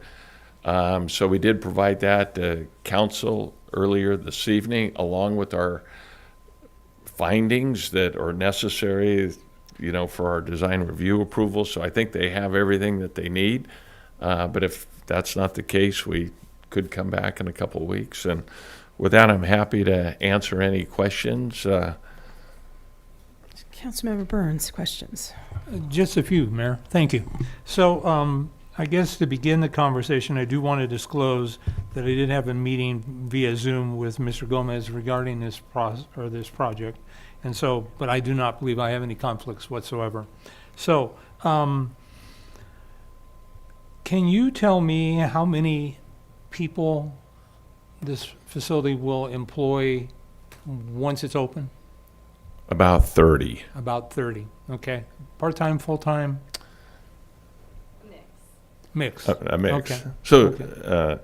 Tamara is the district manager. She's born and raised here in Hollister and operates 10 of these. And so she's responsible for the other 2 that are here in town. So Outstanding. Can you tell me where the customers that will go here are currently going, because there is nothing there? Tamara, you want to? Sure. Come on down. Yeah. I'm Tamara Chavez. Thank you for having me. I actually grew up like a mile from this store, so having something on the side of town would be really awesome.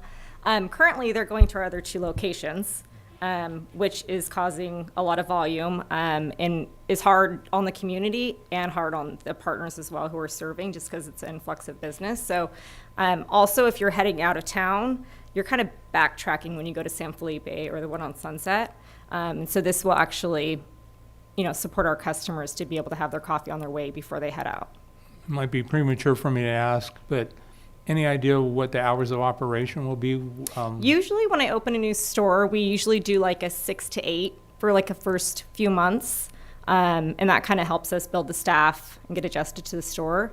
And then from there, I have locations that open up as early as 3:30 in the morning and close as late as 11. And we base that off of how we're doing, how the business is doing. Okay.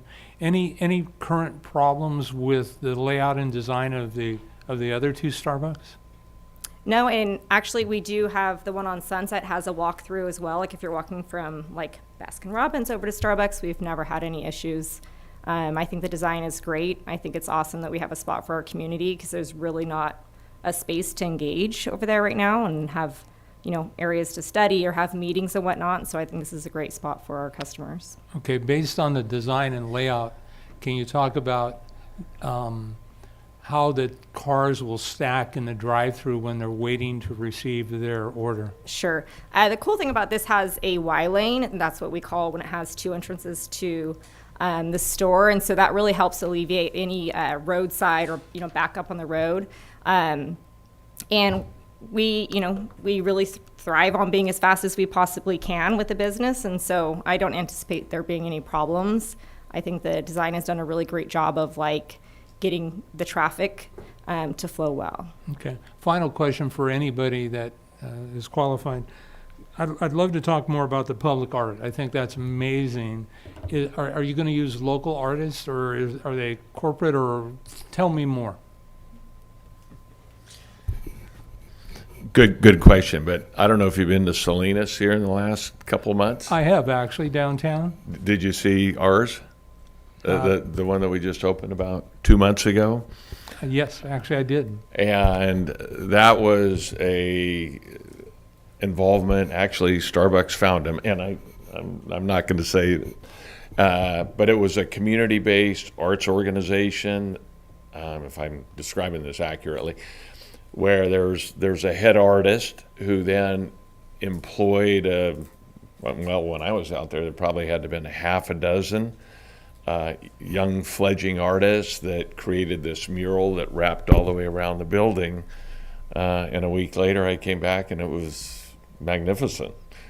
Now that said, I don't know exactly how we're going to do this, but art and is an important part of the whole Starbucks experience. So I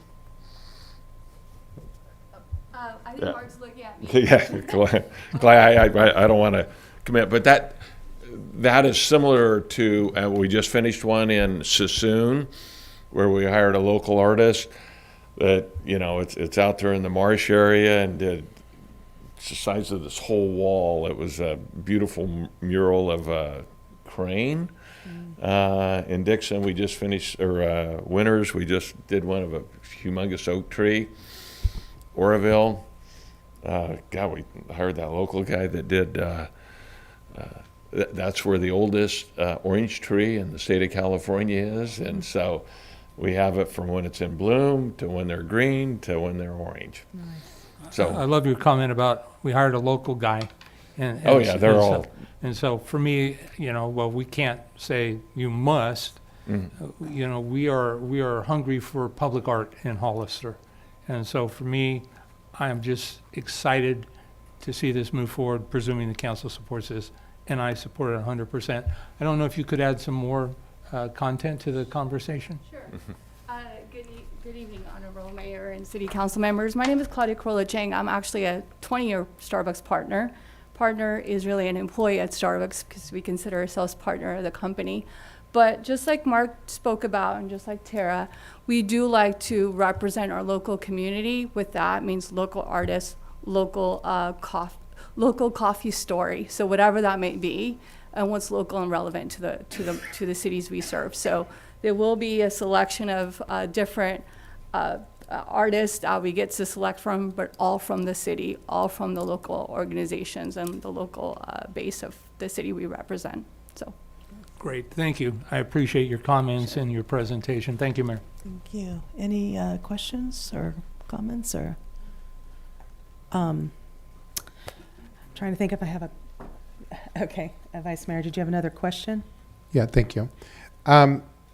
So the idea of placemaking, I like the oversized like furniture. The furniture over at the other Starbucks doesn't seem real comfortable or inviting, but since you're gonna have a bigger patio and you showed pictures of like oversized lounge type furniture, I think the citizens on that side of town would really benefit from that.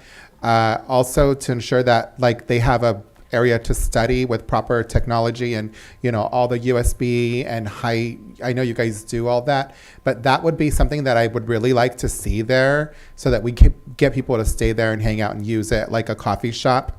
I like the Y. That'll be the first Y drive-through that we have for Starbucks here in town.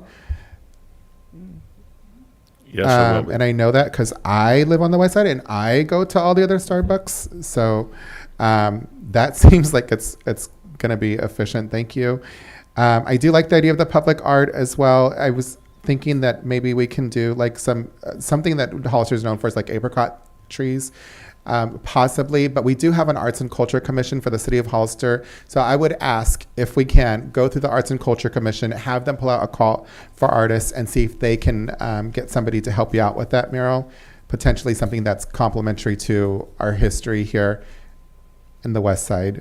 And then, yeah, Victor, my last question is like you mentioned that there's an approval already. So if we were to go forward with that approval, and maybe this is an Eva Kelly question too, has anything changed from that approval to this, or can we just adopt that approval tonight? Councilmember Resendez, Vice Mayor Resendez, excuse me. I have not reviewed the revised red line that we received earlier this afternoon. However, the May draft was from a staff recommended kind of standard conditions for the Planning Commission, and it is our apology that it got miscommunicated into a PDF, so it was supposed to be a part of the attached appeal PDF documents. Those findings are made by the applicant as a recommendation to you and to the Planning Commission. You could adopt those findings, you could adopt other findings. Those are the findings from your code that are needed to be made to make an approval. So those conditions you could add, modify, change. The findings you could add, modify, and change. But you could adopt a resolution of approval for the project tonight if you wanted to. My position would be, Ms. Kelly, that I think we need to like probably see that, put it out for the public to view it and everything. So I'm okay with it as long as you guys reviewed it and you've heard everything that we said here tonight. And if we can get it back sooner rather than later to get it approved and up and running, that would be my suggestion. Thank you. Okay.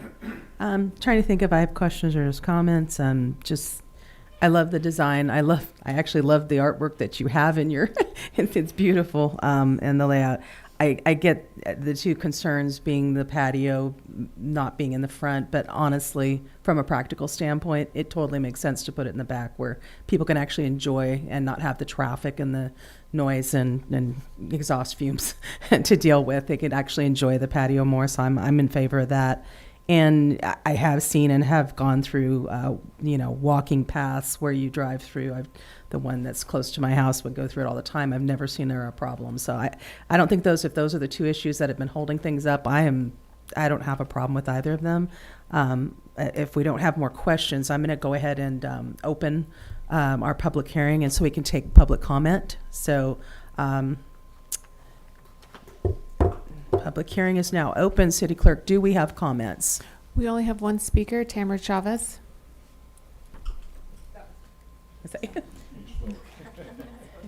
Oh, you spoke already. Okay.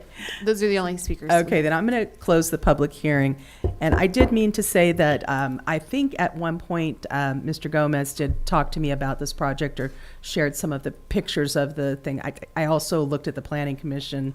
I can't remember whether he showed me or whether, but anyways, I just want to disclose that I did hear from him about what the project was. So, all right. So, do we have a need for further deliberation? Do you have any further comments, or Just is a there comment. some?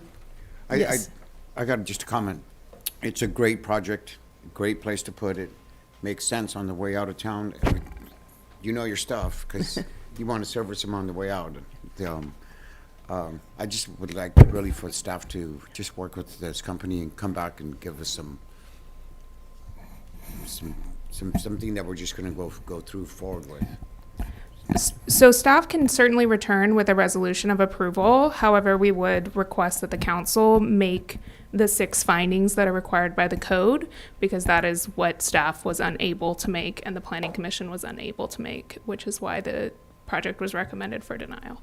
So the applicant has drafted proposed findings. We could accept those if the council accepts those, and we could return with a draft that includes those findings, or you could make your own. Madam Mayor, Yes, Vice Mayor. thank you. We essentially could accept their findings, and then we could just approve the approval that's in there, and then you'd be fine Certainly. with that? Certainly, you could accept their findings, and you could accept the draft conditions of approval, or you could ask us to just make sure anything in particular is in there, and we could return with the full list of conditions. As we recommended denial, we didn't have a. I'm going to go out on a complete limb and condition just, analysis. you guys heard what we had to say and hope that you negotiate in good faith with us. And I'm going to go ahead and say I would move for us to accept their findings, approve the project with that approval, and that would be my motion. Second. So we have a second on that. Nice. Did you have a comment or? I'm still curious about the 6 findings. Do we still need to make those findings in this action, or is that done by the motion itself? I would say that the motion was made to utilize the drafted findings as provided by the applicant. So you would not need to specify them in that case unless you wanted to make any changes to this. I'm solid, thank you. So we have a clear record then. It would be the draft resolution provided by the appellant today that council just received. I just want to make sure that we're all talking Yes. about the Yes. same document. Yes. Okay. Yes. Which date? Yeah, we got 2 Uh, resolutions. so The there's- May 30th was provided on May 30th. The 9-3 had some red lines to that. Both were provided by the applicant. The May 30th was mistakenly not included by staff as part of the Planning Commission record and the appeal record, but they did provide red lines today. So we have 2 documents. One is on the 23rd and one is September 3rd. Are you talking about the May 23rd then? May 23rd. My apologies. I Okay. was thinking it was May 20th. And just to clarify, the red line was that it's the city council and it's today's date. Got it. So we can approve today's red line, and there's no other changes from the May till today other than what you just said? Yep. That would be included in my motion then. All right. So just in closing, I just want to say this is a wonderful project, and heard time and again from folks in the west side that there's not enough services. So I'm really grateful that you guys are bringing something like this where they can enjoy it and also not have to travel back into town, and they can head out from a traffic circulation standpoint. That's awesome. And 30 jobs is great. So that's all I have to say, and we can go ahead. If no one has other comments, so we could take a vote on this motion. Just We have have a question. Yes. Is there anything significant that you'd like us to really pay attention before we move to vote on this, on those 6 items? Because I just got this today, so I haven't really thoroughly read it. Sure. If you'd like, it might take me a minute, but I could read the findings, not the findings that you're making, but the findings that you're supposed to make, the language, and then you provide the kind of because it meets this finding because that's what the applicant drafted. Would that be helpful? So the first finding that's required to approve a site and architectural review per the municipal code is the proposed project is consistent with the goals and policies of the general plan, any applicable specific plans, and any applicable design guidelines because in the applicant's provided draft language, I don't have it, and I haven't fully read it since May. The second finding is the proposed project as conditioned is consistent with the provisions of Title 17 zoning of the Hollister Municipal Code, including the requirements of the zoning district in which the property is located because. The third is that the proposed development will not be detrimental to public health, safety, or welfare of persons residing in or working in the neighborhood or to the general welfare of the city because.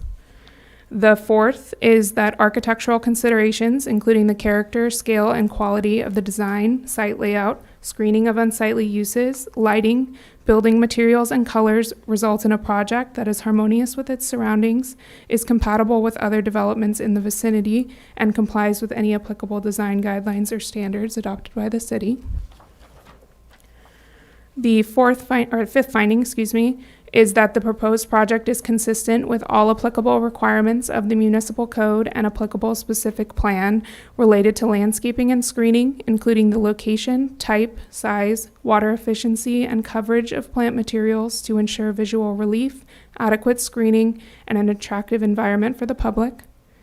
And the final finding for a site and architectural review is that the site has been adequately designed to ensure adequate parking to serve the project and proper circulation for bicyclists, pedestrians, and automobiles. And I will state that, again, I haven't fully read the details, but that you are approving a parking reduction. The Planning Commission's recommendation, as stated in the report, at the study session was that they would consider a reduction in favor of a larger outdoor patio, which is where we came to the design that was presented today. I'm comfortable with that. Thank you. Call for the vote. Okay. All those in favor? Aye. Yes. Yes. All those opposed? Motion carries 5-0. Thank you.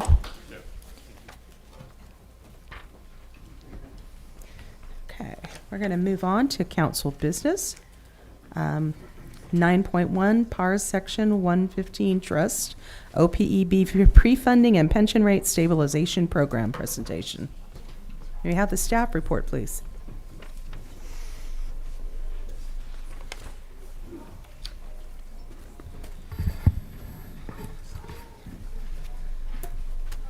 Okay, thank you, Mayor, and we're getting the presentation ready. I did want to clarify on the recommended action this evening. We have received presentation and provide staff direction to return to the City Council with an agreement with PARS to establish the Pension Rate Stabilization Program. That's one component of a Section 115 trust, so the presentation this evening is a Section 115 trust. And so I have with us this evening from PARS, which we have Mitch Barker and James Brown here this evening that will give a presentation on Section 115 trusts, which are used to pre-fund our OPEB liabilities, as well as pension liabilities as well. And so I've asked them to give a full presentation with a walkthrough of how these items work, how our pension unfunded liability works, how our OPEB works, and then bring that back for questions of them. And so with that, I will pass it over to Mitch. Mitch? Thank you. Madam Mayor, members of the council, it's an absolute pleasure to be here. I live about 3 hours east of here in Amador County, so I appreciate rural environment. It's always fun to come to smaller towns and smaller counties, so thank you for the opportunity, especially David as well. As mentioned, Jim Brown is a senior consultant with PARS. He's here tonight. I bring Jim, one, because he doesn't live too far away in Merced County, but he also, when he was the CEO of Merced County, he adopted this very program as the CEO at that time. So he's got firsthand experience if that becomes something that's of interest to you. All right, we got the presentation up. Very good. All right, so 115 Trust. What the heck is that? I like to think simple, and my goal really tonight is to keep it simple, inform, and answer questions. We're not asking you to make a decision on this very thing at this moment. It's just about to inform and educate. So I want to keep it that way. The 115 Trust is a vehicle to set money aside for your two post-employment benefits. One is OPEB, as David mentioned, and one is pension. OPEB is a governmental term. They love acronyms. OPEB stands for Other Post-Employment Benefits. Other than what? Other than pension. What is other than pension? It's retiree health care, typically medical, dental, life. Whatever that benefit is, that's called OPEB. In general, it's tend to be called retiree medical. So PARS is an expert, if you will. We are certainly the leading consultant on helping agencies set up this 115 Trust. Think of it as a way to set money aside in a reserve. The only difference of a reserve account that you have now, it's not inside the general fund. It will be inside a trust. And when we first set this up back in 2005, no one had ever done this. So we went to our attorney firm and we said, what's the best vehicle to help agencies set money aside for this liability? And they said it's a 115 Trust. But let's go get an IRS approval, which is what we did.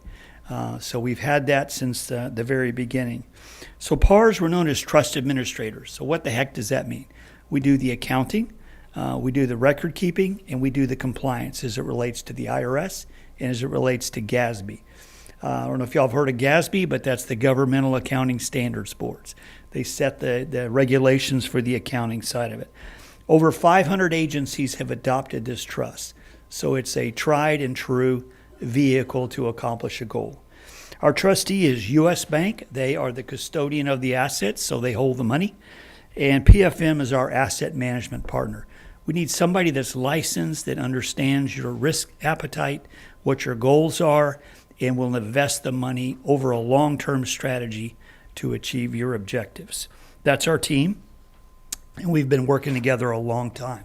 We always like to share who else is in this program. As mentioned, there's over 500 agencies that have adopted it, and here are the local ones. We've got some cities up there not too far away, Gilroy, Monterey, Morgan Hill, certainly counties, San Benito, we're right here, some special districts, and also some educational districts. So a fair number of fairly close by agencies that have adopted the same program we're talking about tonight. All right. Again, as mentioned, it's an IRS-approved trust. The reason we did that is nobody else had ever done this. And we wanted to make sure that the earnings on the assets in this trust are tax-exempt. You're a tax-exempt agency, but the earnings on this trust are outside of the general fund. That's why we went and got IRS approval. So you know some peace of mind that the highest authority in the land has blessed this trust. And you can set money aside, as David mentioned, for either OPEB, that's retiree health care, or for pension, or both.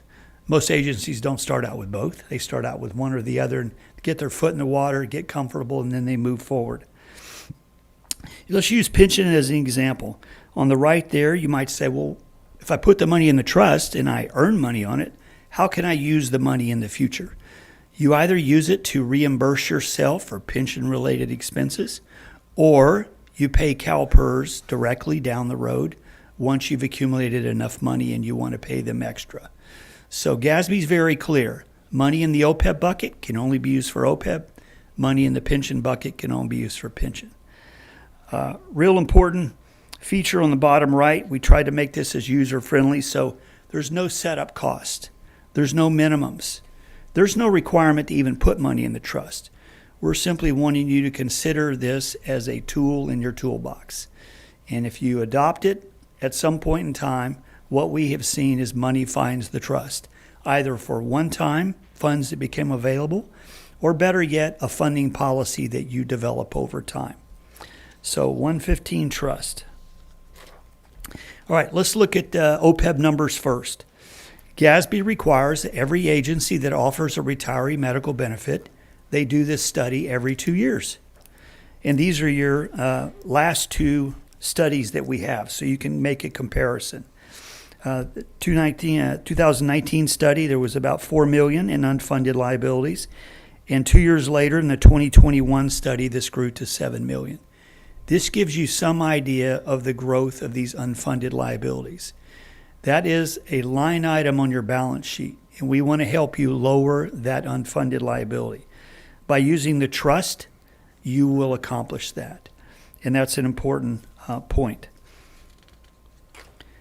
We've got 7 reasons why it makes sense to pre-fund OPEB. I'm only going to touch on 2 for sake of time tonight, and I've bolded those 2. Greater expected rate of return, also known as discount rate. I'm sure you all have heard of CalPERS and their discount rate. It's 6.8%. Discount rate is not like I think of it as discount at a store. It's a technical term actuaries use, which means what's the expected rate of return? What are we hoping to earn? Last year, CalPERS earned 5.8. So it was a good year, but they still didn't meet their target. The previous year was a negative year, so they've certainly had some tough times. But if you put money into the trust, your actuary will grant you a higher rate of return, and that automatically lowers your liabilities. So that's a positive. Number 2, and I think this is important to me, and I heard one of the council members mention it earlier this evening, and that's best practice.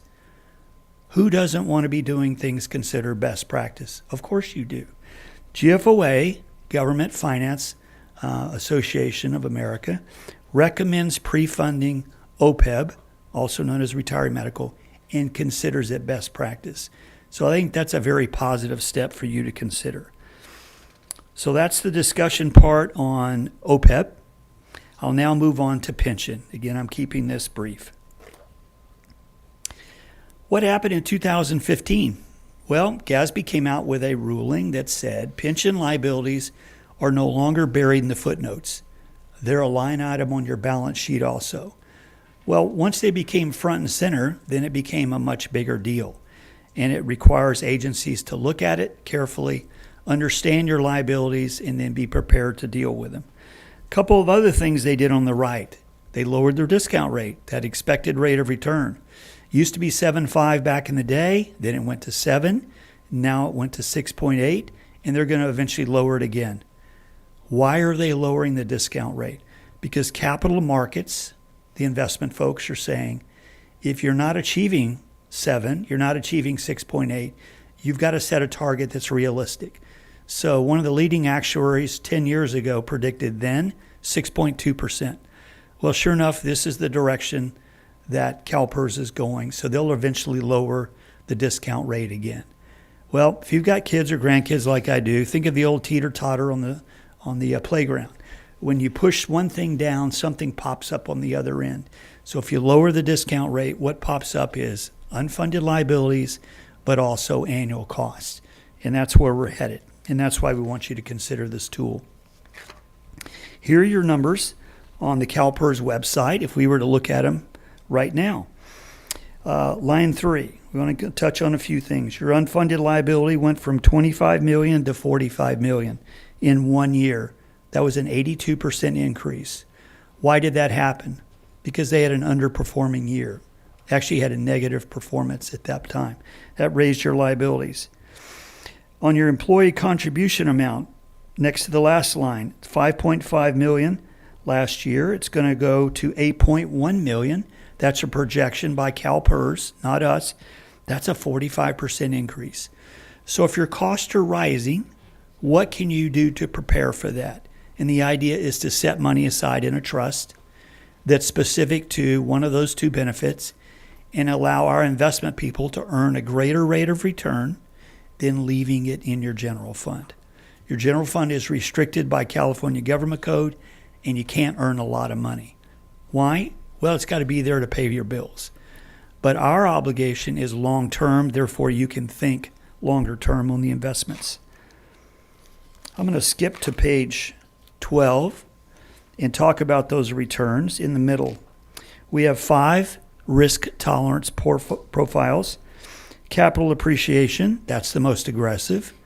But for an agency that can think long-term, maybe that's the best choice. And then we have the most conservative at the other end.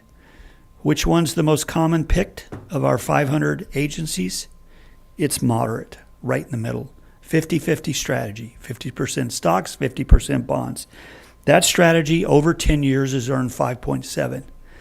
LAIF, which is the most common cash management agency strategy in the state, earned 1.4 over that same period of time.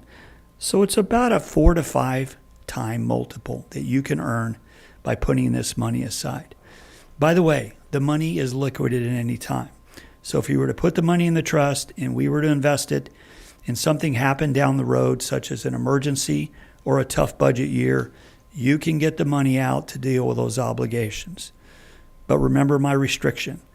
GASB said it can only be used for either retiree medical, also known as OPEB, or it can only be used for pension. That's the one requirement. I wanted to share our fee schedule because it's important to put these things up. Very middle there. Plan setup fee, none. Again, remember, no cost to get this started, no cost to get your account ready, and it's there for you in the future. And then once you put assets in, you see the fees ongoing. The more assets you put in, the lower the fees. So our final wrap-up slide here, and these are the 4 reasons why I think it makes sense for you to consider this step. Smooths out pension rate volatility. You saw the CalPERS slides. The liabilities are going up. The costs are going up. How do you deal with that volatility? Set money aside to prepare for the future. Number 2, offers a hedge against inflation. 2 years ago in 2022, it was 9%. I looked at it on my phone about an hour ago. It's at 2.9. So it's certainly going in the right direction. But in case it starts going in the wrong direction in the future, you have a hedge against inflation. Number 3, it is a tool in your toolbox. And in my opinion, and I've been doing this for 20 years, you need every tool you can get to deal with financial obligations in the future.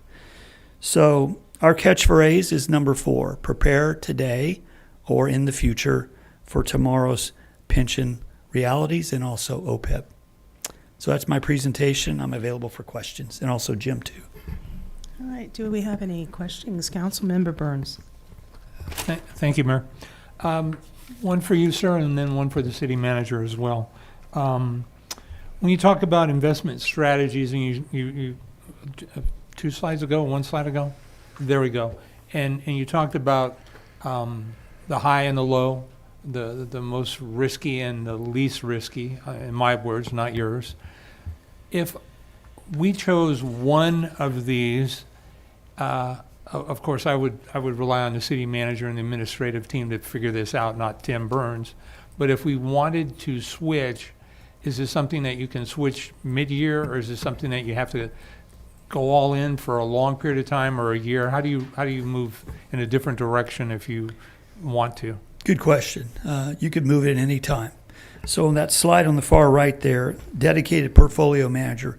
So there's a gentleman that's identified to manage your money.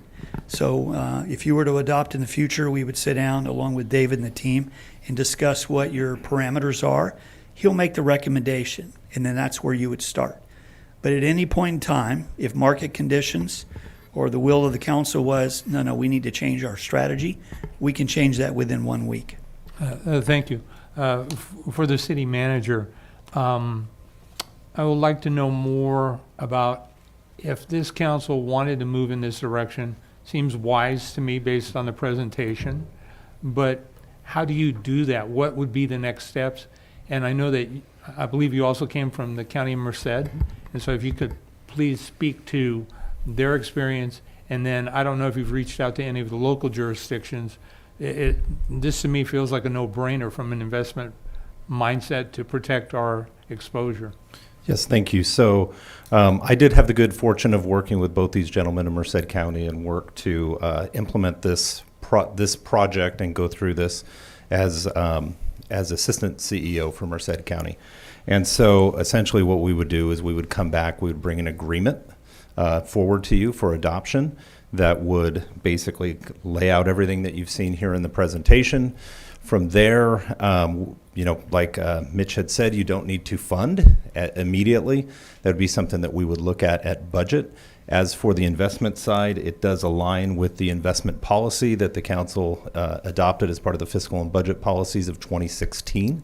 And so as part of that, there is the call out for a finance oversight committee that would take part in that. And so one of the things that we did when we worked through this is the county of Merced did have an investment policy with a similar committee, and we worked through to figure out what we thought was the right approach to this. We actually went with a hybrid that was somewhere in the middle of balanced and moderate to get that return that we felt was best. In just going through and reviewing, we have been given direction for budgetary best practices and taking that long-term approach. This is a 5 to 10 year strategy to start with. Usually when you're putting dollars in, you're not immediately pulling them out. Think of it when we talked at budget of a rainy day fund with restrictions. This is a rainy day fund with restrictions for these two liabilities. One of the things that you can look at is, let's say you fast forward 5 years from now and there's $1 million in the trust and you're looking at a budget where maybe you have a $500,000 shortfall. This is something you can pull those dollars out and put towards that and cover those retirement employer contributions as part of the budget as a one-time. Our costs are continuing to rise. As you saw through the presentation, our unfunded liability on the pension side is rising considerably. If you look at it as a percentage, it doesn't align with the increase of revenue. So it's something we've got to look at long term. I'm trying to look out for 28, 29, those years when all of a sudden that could be at $8 million, right? That would be a $2 million, $2.5 million increase over a few years. One of the things I would look at, and it would be something we would discuss, is typically what you would do is, depending on the financial position you're in, if you had funds on hand to make a one-time contribution, I probably wouldn't recommend that at this time based on the current budget status. But you look at it as what we had done as a percentage of payroll as part of a funding strategy. So we made an ongoing contribution as part of payroll that we did a quarterly payment towards. As Mitch said, it is a mechanism to lower our liabilities overall when the actuarial conducts their report that we would bring forward. Just having the tool on hand itself provides you a lower a liability. And so I just think as we have continued to discuss through the budget process that this is a very good tool that I wanted to bring forward. I know that I had talked with Ray when I had first started here. This is a product that the county is using and they've been using for quite some time. And so, great, thanks. Any downside? I don't see a downside to it. I mean, you're going to look at, hopefully your returns are going to outpace your fees. Typically the fees are low enough that would not be an issue. Some public comment then? Is there any public comment? There is no public comment on this item. Okay. Further discussion with regard to this or direction for our city manager is, yes. So what the next steps are is come back with an agreement, and then at some point during budget, we'll determine a percentage of payroll that would go into putting some money away. That is correct. So if directed, we would come back to council with an agreement, and then as we go through the budgetary development process, then we would just highlight what we're putting forward towards towards the trust. Do you have another question? I do. Yeah, go for it. Thank you, Mayor. So when you say come back at the budget, are you talking mid-year or next year's budget? We could discuss it at mid-year if there's space in the budget to start contributing. We will discuss it either way at mid-year. Great, We can thank certainly you. bring Thank that you, up. Mayor. Okay. I have a question as well. So you mentioned starting with one or the other. Sometimes people start with both. What's your thoughts on that? Are we going to try to do both? Or are you thinking starting with pension or starting with OPEB? Or what's your thoughts? I would suggest both. It's about the same amount of work. It's just 2 sub-accounts and 1 trust. Mm-hmm. Okay. All right. So direction, are we okay with moving forward and bringing something back? Yes. Yes? Okay. I think you've got consensus on that. Okay, thank you. Mm-hmm. Thank you. Thank you so much for your presentation. All right, we're going to move to item 9.2, the sewer system update.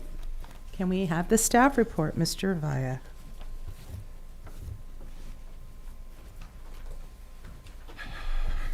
Good evening, Mayor, council members, William Vaya, Public Works Director. This is a sewer system update, periodically coming back to give you updates on where we're at on our sewer system and related items. Okay. So we're going to start with the upgrades. The first item in the upgrades is the MBR. So this project's been delayed. They needed to manufacture custom-made brackets to hold the MBRs because of our proximity to the fault zone. So that seismic design took a long time of back and forth with the engineers to make sure it met all of the specifications. Once that was done, they started to manufacture those, and then they had to design the bolts to hold to these brackets that were specifically designed. So those have been designed and they should be being manufactured now. For the bolts, the brackets are completed or nearing completion and the bolts are being manufactured. So those are the last two things that are holding the project up and should be all in and running by October 31st if there's no more delays. Sewer camera van that council directed staff to purchase was purchased and delivered about almost a month ago now. This is the view from the back. That's the actual camera and the reel and stuff is on the left. On the right, there's a sink there and some cabinets. Has fresh water. A little closer view on the left with an awning that opens up to keep staff out of the rain and/or sunlight when they're actually utilizing the camera in the manhole. The green thing you can see on the bottom there, that's actually to lift the manhole lid. Those things weigh 70 to 80 pounds. So that's to protect staff so they don't end up injuring their back lifting those things all day long. On the right is the actual control station. The picture on the left, you see that little black kind of rectangle. That's the window you see on the picture on the right on the left. So the operator can see through that window and see the camera and the reel out there on the back. Generally, it's one person operating it inside and one person's outside, guiding it into the manhole. It also has a restroom, so when they're out there doing it, they don't have to wrap everything up and go back to the yard if they need to use the restroom. So there is a toilet there, and it has a holding tank just like an RV. That's a picture of the stainless steel sink and all that for washing their hands and cleaning parts and things like that. The projects, they did receive some training today on the camera van, so they're all trained up and our software is installed on that for being able to do those inspections, so that should be out on the street with that here fairly shortly. The projects, we've got sewer system projects, citywide sewer system projects, what we're calling it. This includes out on Bridge Road, updating that vault, updating that sewer line, putting check valves on that sewer line in the backyards of those homes so that we can clean that. We did also find a new head for the Vector truck that is supposed to prevent blowing out the plumbing of the homes on those shallow lines. They came and did a demonstration on that last week. So we're looking into purchasing that also, just kind of a double check so we don't have to put these check valves everywhere if that thing works as designed.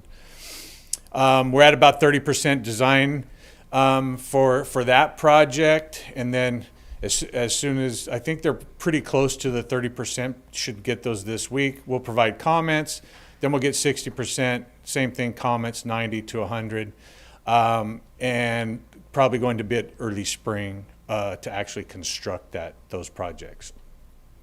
The Vector truck dump station at the treatment plant is also about 30%. It's a lot simpler project, so that'll go from 30 to 100 rather quickly. It's not it's just upgrading what's already there, and we're basically designing it as they've been designed in other municipal governments. So it'll be a quick project. Should be ready for bids by the end of this calendar year. The IWTP, the hot topic for the last few months. So San Benito Foods has been working to eliminate those odors created by their operations during the canning season. They added bioxide to the line coming from the cannery to the treatment plant. We have a sensor in one of those storm inlets where we see the H2S, the hydrogen sulfide levels. I think it reads it every 2 or 3 minutes. We look at those every day to see where those levels are at, and they're staying well below, down in the teens, 16, 19 parts per million. So those are down. Bioaugmentation designed to enhance the treatment process. So they're also adding some, I don't know if we would call them chemicals. We could call them chemicals to help the treatment process, speed up the treatment process, reduce odors by speeding up that treatment process. They're adding that at the treatment plant right where the water comes in into the treatment plant by the headworks there. They're recirculating the water in Pond 1 to prevent another extreme algae bloom that caused the real bad odors early in the season. And then they've altered the flow from the processing plant into the IWTP. So I've did some very crude drawings here.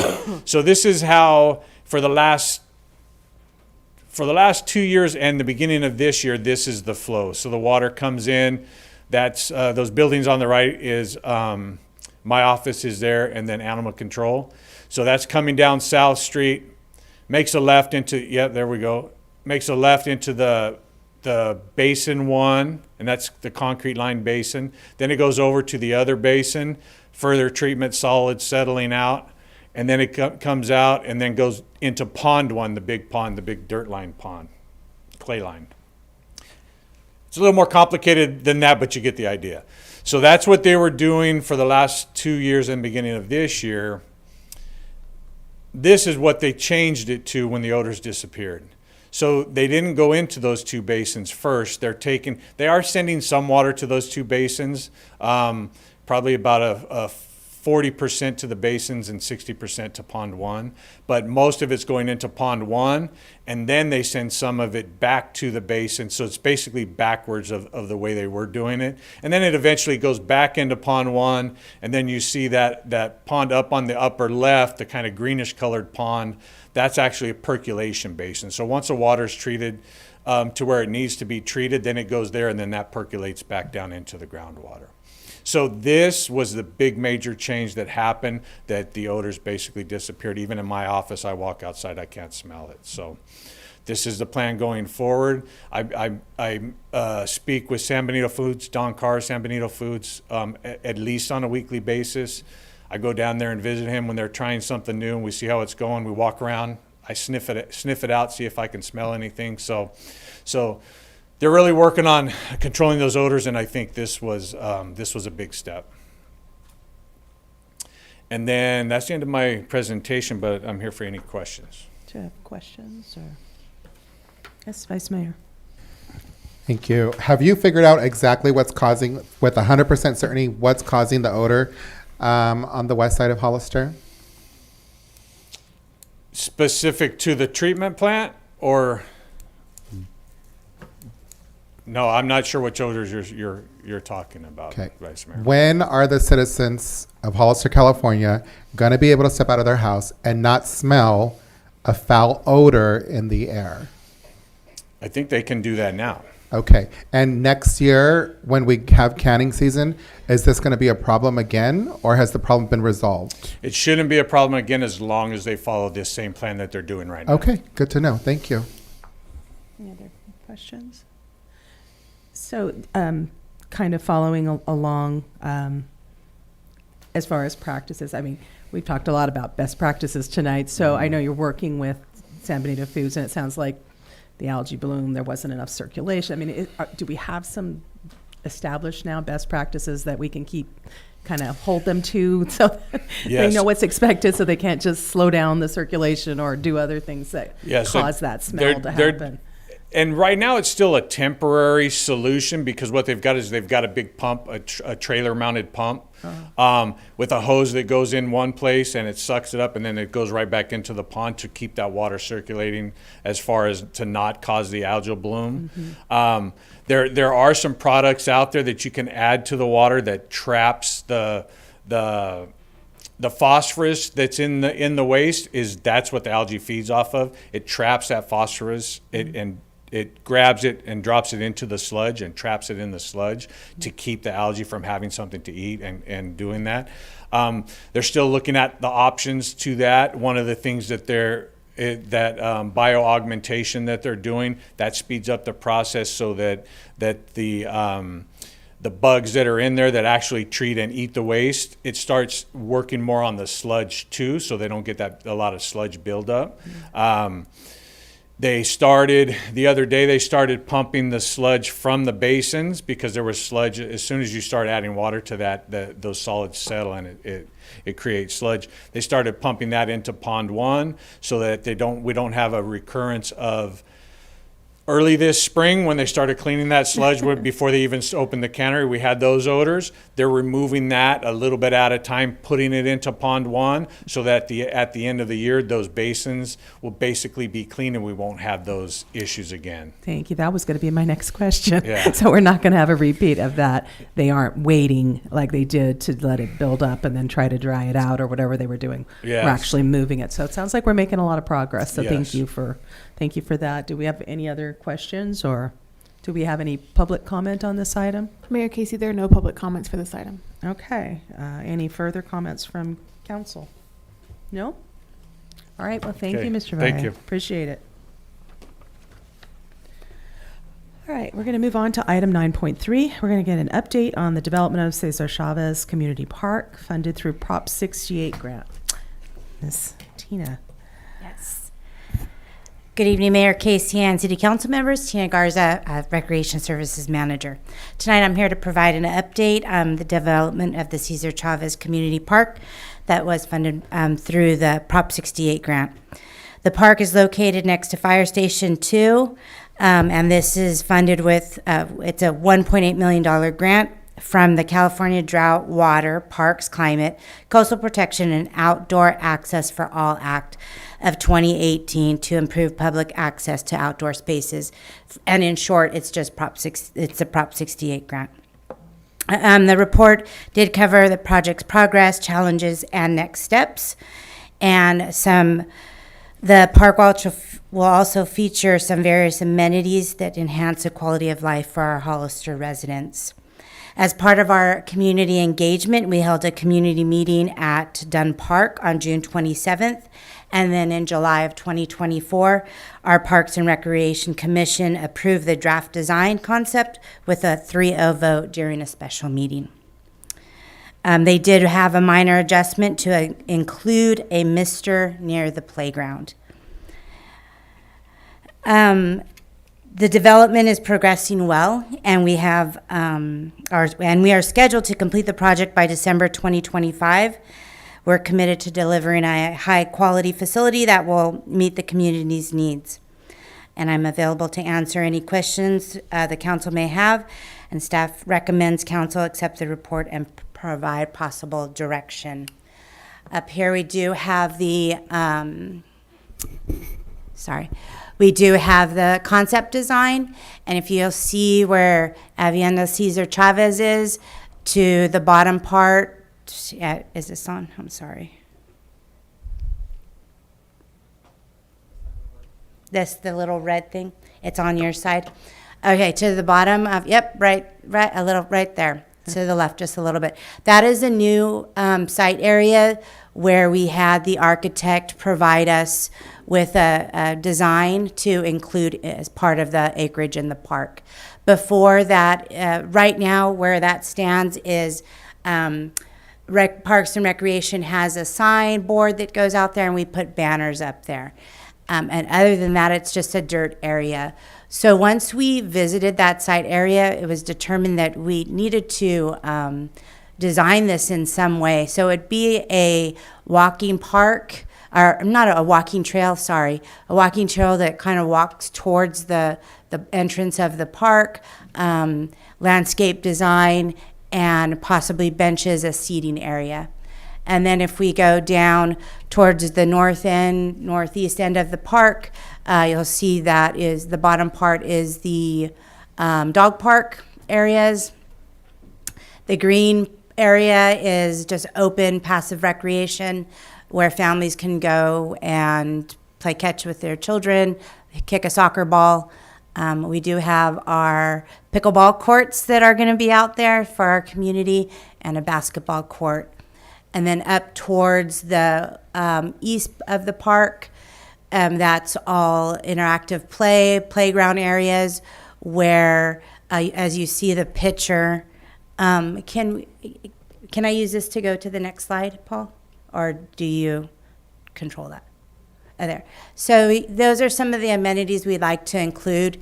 And in the middle, where the children on the bicycle is, there is a kind of a traffic safety type of park, training, educational site for our children. And I know our police department offers a bike rodeo, and that is something that they can offer here at this park with that type of amenity. And they also, our police department also works on the bikes, putting the bikes together and giving them out to the children. There's a name for that also. And with that, there will be an area where they could kind of hook, there's a hook where the bike can go on, and they can repair the bicycle if needed for the children. And that's a program that I've mentioned, Chief Reynoso and I have talked about. There's also the element, if we go backwards, you'll see the fire station kind of, play structure. It will say Hollister. I think Chief Golding brought that to our attention, or maybe it was one of his firefighters, but it will say Hollister Fire Department on there. And that is another type of educational component where our firefighters, our fire department can step in and help our community with fire safety programs. In addition, there is a large gazebo type where children can go to the playground, do the bike rodeo, have a session with our fire department, and then continue and have a nice lunch under a gazebo, and then continue to play in the playground. So with that, there is other amenities that are included.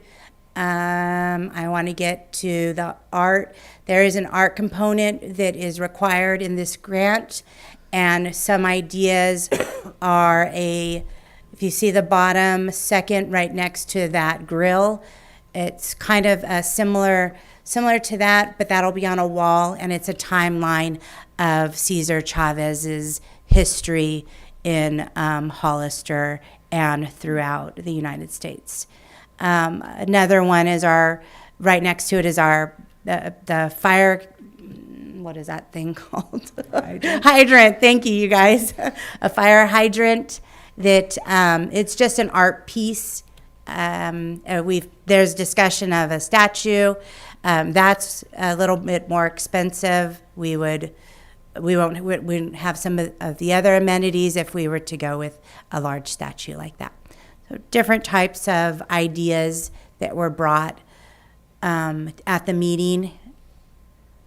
That's a playground or the bike rodeo. We'll work with our police department, and that is the end of my report. The next report that I'll bring back would be December 2024. All right, questions? Councilmember Burns, you would. Thank you, Mayor. So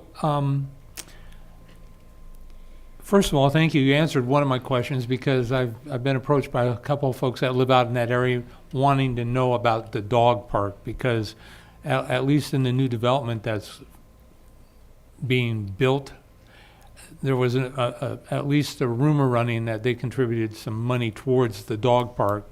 So I think it's really important whether or not they contributed money that they know that the city's heard their need, their interest, their wish, their want.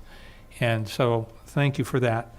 With regard to, do we have a tentative completion date? When is this going to be, when are we going to have the grand opening for this park? December of 2025 is when our anticipated date is for completion of the park. Okay. And then we've talked about this in the past, but I haven't seen it actually happen. Can we put a couple signs up where people can go, oh, that's a new park? You know, a nice big billboard, kind of like when Caltrans comes in and does road repair, everybody puts it up there, and I think that would be helpful so that they know that at some point it's just not another vacant city lot growing weeds. Absolutely, Councilmember Burns. That is actually a requirement of the grant. We do have to put a sign saying that this area, new park, is funded by Prop 68. Okay, thank you. Thank you, Mayor. Vice Mayor. Thank you, Madam Mayor. Fantastic job. I think it looks great. My only thought would be for the bike area. I saw that Gilroy downtown has like this bike repair station with these tools that are on there that are not removable, like a pump and all that. Maybe if we could look into adding that to the bike safety area, I think that would complement it nicely. And you know, I can imagine the older kids going over there fixing their bikes, and then whoever else needs to fix their bikes. So that would be my own suggestion. But fantastic job. Thank you. Thank you. Any questions or okay? Yes, Councilmember Morales. Yes, thank you. Great presentation. Also attended with Mayor Casey, the town hall at Dunn Park. So thank you. Great job. On the fiscal impact of your staff report, page 449, it talks about a shortfall of 88,932, which is recommended that the park dedication fund cover this remaining balance. What is the total amount there, and then will it impact any other future projects if it is covered by that fund?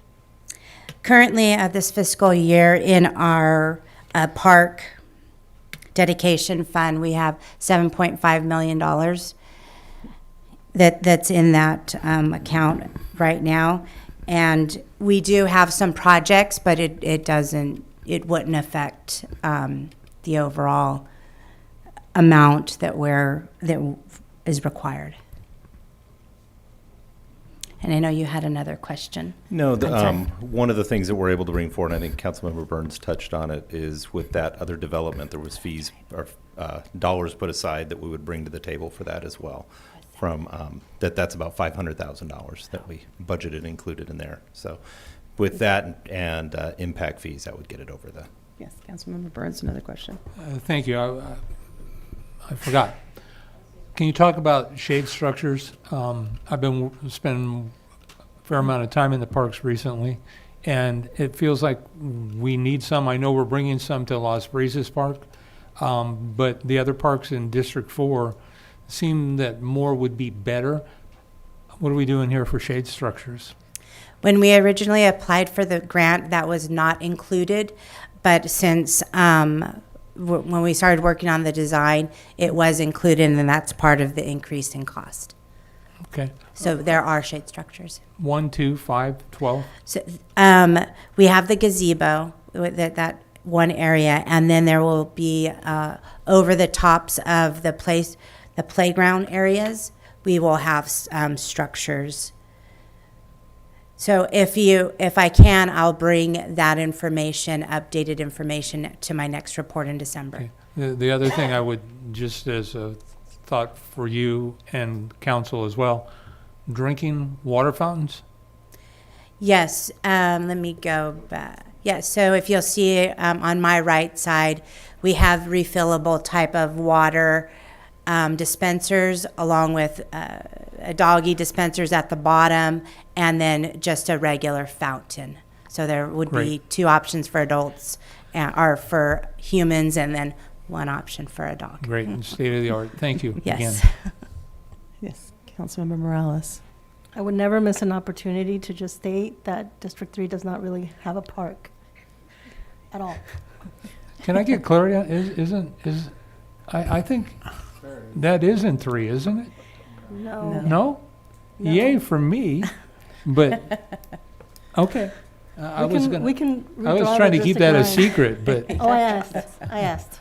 First question. Well, we'll share this one.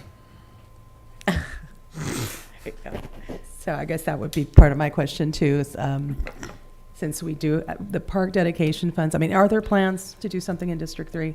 Because we do get that question once in a while about why don't we have any there's tiny pocket parks, but there's not really anything of substance there. So is there something in the works? So one of the challenges with park dedication fees is you can't use them 100% for the development of a park. So you have to bring that forward as a match, because the developments pay in for their proportion of the impact. And so roughly, without the numbers right in front of me, it's roughly about a 1-for-5 split on the park dollars, of about 20 cents on the dollar. So typically you have to be very mindful of how you use those dollars. You can't just go spend $4 million on a $4 million park, because then what has happened is that development, the developers who have paid into that are paying for a brand new park, even though their impact did not create the entire need for the park. And so I see what you're saying. I mean, there are a number of new developments over there, so we should have some impact fees that would, be available. I would think. I mean, it'd be nice to find out, because it is an often a question that comes out. And then the other thing, and I probably asked you this, Tina, at the other, but I'm going to ask it again, just because inclusiveness and ADA compliance and all of that. I just want to make sure that any new park has not just surfaces that wheelchairs or folks that have difficulty walking can access, but actual equipment. It's like at Clower Park, there's a carousel which wheelchairs can actually roll onto and participate, and it's great because kids are playing on it alongside the kids in wheelchairs, so it's kind of a nice inclusive thing. Is there a plan for more than just the access? Yes, Mayor Casey, there was that discussion at the meeting. I thought I did. I don't think it's in this, I don't think it's in here, but we are including a inclusive structure. Okay, great. And thank you. I'll provide the type in the next report. Awesome. Okay, do we have any, did I ask for public comment? Public comment? We do not have any public comments for this item. Thank you. Anything further, or?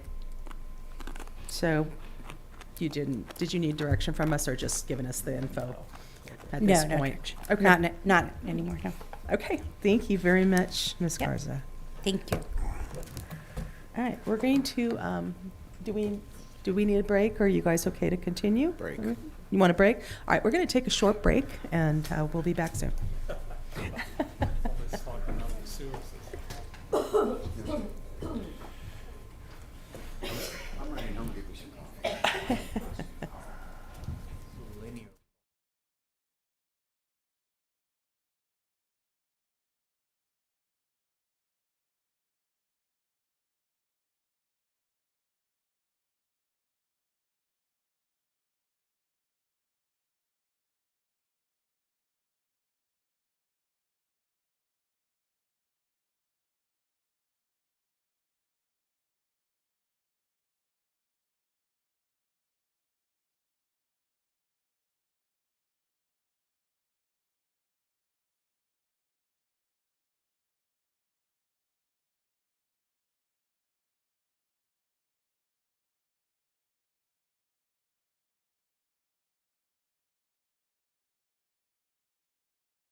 Going to move to item 9.4, the Orozco Group cannabis license fee refund. May we have a staff report on that? Good evening, Mayor Casey and City Council. As you recall, at your August 6th meeting, the Orozco Group requested that the city refund approximately $119,000 in cannabis license permit fees that they paid for 3 separate applications. The City Cannabis Affairs Manager reviewed those applications. This was back in April of 2017. She reviewed those for completeness, drafted required development agreements, and then performed all the work required to actually process those applications. They were presented to the City Council in December of 2019, at which time the City Council did request a few amendments to the development agreements. The city staff prepared those amendments and asked the Orozco Group to review and sign them. At that time, their legal counsel had some additional amendments they wanted to see to the development agreement. Those amendments were incorporated, and staff and the Orozco Group were discussing them. And at that time, the discussions between the city and the Orozco Group essentially stalled. And the development agreements never returned to City Council for approval of their legal counsel's requested amendments. And then in October of 2023, so approximately 4 years later, the Orozco Group notified the Cannabis Affairs Manager that they weren't going to proceed with those cannabis businesses and that they would like a refund of those permit fees. In response to that request, the Cannabis Affairs Manager replied, letting them know that those permit fees are non-refundable and that the application does state that, and an applicant will acknowledge that they're non-refundable on the application, but that they could appeal that determination within 10 days, and that's within the city's cannabis ordinance. It sets forth the deadline to appeal a staff level decision. The Orozco Group never submitted an appeal, so they didn't submit an appeal within that 10-day time frame. And then the next time that we heard from the Orozco Group was at the August 6th meeting, when the group requested that the City Council consider refunding those fees. And so that's why the item is on tonight's agenda.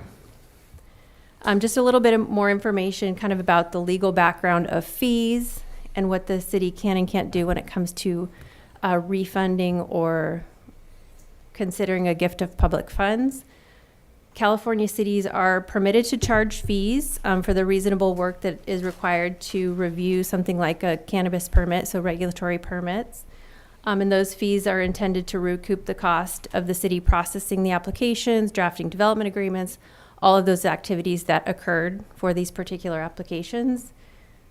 And again, the form that the applicant fills out when they apply requires them to acknowledge that the application fee is non-refundable.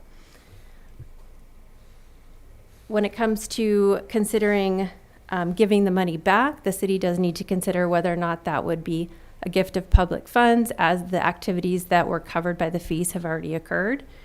Whether or not the city may gift public funds really depends on the purpose of the gift.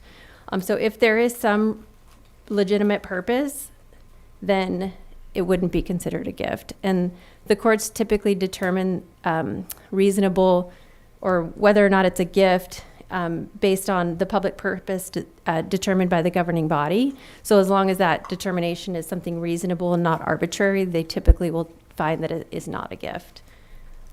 So with that, because the activities that were covered by the fees have already occurred, the city staff is not recommending that the city council refund the cannabis permit fees. And with that, I can answer any questions that you might have. Councilmember Burns. Thank you, Mayor. Can I just chime in real quick? We do have the representative from the Orozco Group available on Zoom. His name is Matt Knorr. So Thank you. So about $118,000. Yeah, it was $119,872 is the exact amount. And so, as I understand it, the city is entitled to recover their costs, but they can't necessarily make a profit. Is that correct? That's right. When it comes to setting fees, it's a reasonable fee because there's a recognition that not every application is going to require the exact same amount of time. And so the city would have gone through some sort of analysis to set the fee back when the fee was established. But it was based upon what they would estimate the time involved. So do we have the records for how we arrived at the fees back then? And do we also have, did it cost us $119,872 to process their application? Are we all in at that, or? I can't answer that. I think perhaps finance staff could answer the first question. I don't know, and perhaps Maria could answer the second question, or perhaps Dave could answer both. I don't know. Yeah, I mean, for the initial setting of fees, there was a process that the council went through, or the council approved to set a nexus for those fees. As for a time study against every dollar spent against that, it's not on a deposit account standpoint, so we would not have that. Because the fee is and there was a nexus reach for an average cost of a license, and the work that would go in. We did have considerable work, as you can see. There are agreements that are attached. That work was done, and staff can talk about the work that was completed to get there. But to answer your question, was there a time study against every minute of work on this project? I would say no, including a considerable amount of meetings to discuss this very matter. Okay. And was there, or is there an option if we as a council decided that the city didn't want to necessarily refund them, but could we alternatively give them credit for future development projects if we wanted? I mean, from my perspective, that would just be a refund done in a different way. And from a practical standpoint, I don't know whether or not that's something the city is able to do. Okay. And then I guess my final question is, to be clear, once we have confirmation that they received notification of the denial of the request, and they had 10 days to appeal, and they were silent. Correct. So they've had their due process. Correct. That's all I needed to hear. Thank you. Thank you, Mayor. Thank you. Any other questions? No? Yes, Vice Mayor?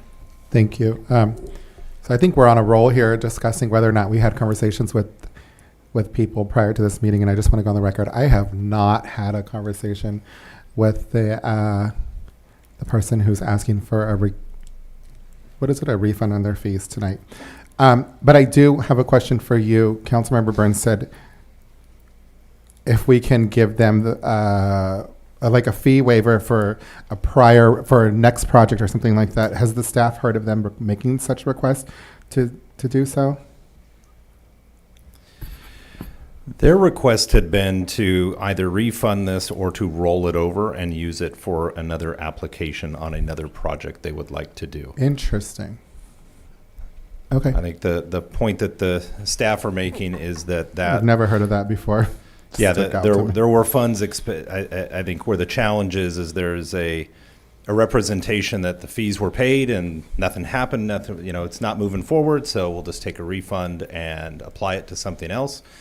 Staff were able to put together the work product that was done as a result of this, and so as you can see, there was significant cost expended. Yeah, on the people's time. Thank you. Do you have any questions? No? So my question was, why did the applicant wait so long to request a refund? Are they saying that, do we have an explanation? They are online. They may be able to answer that question.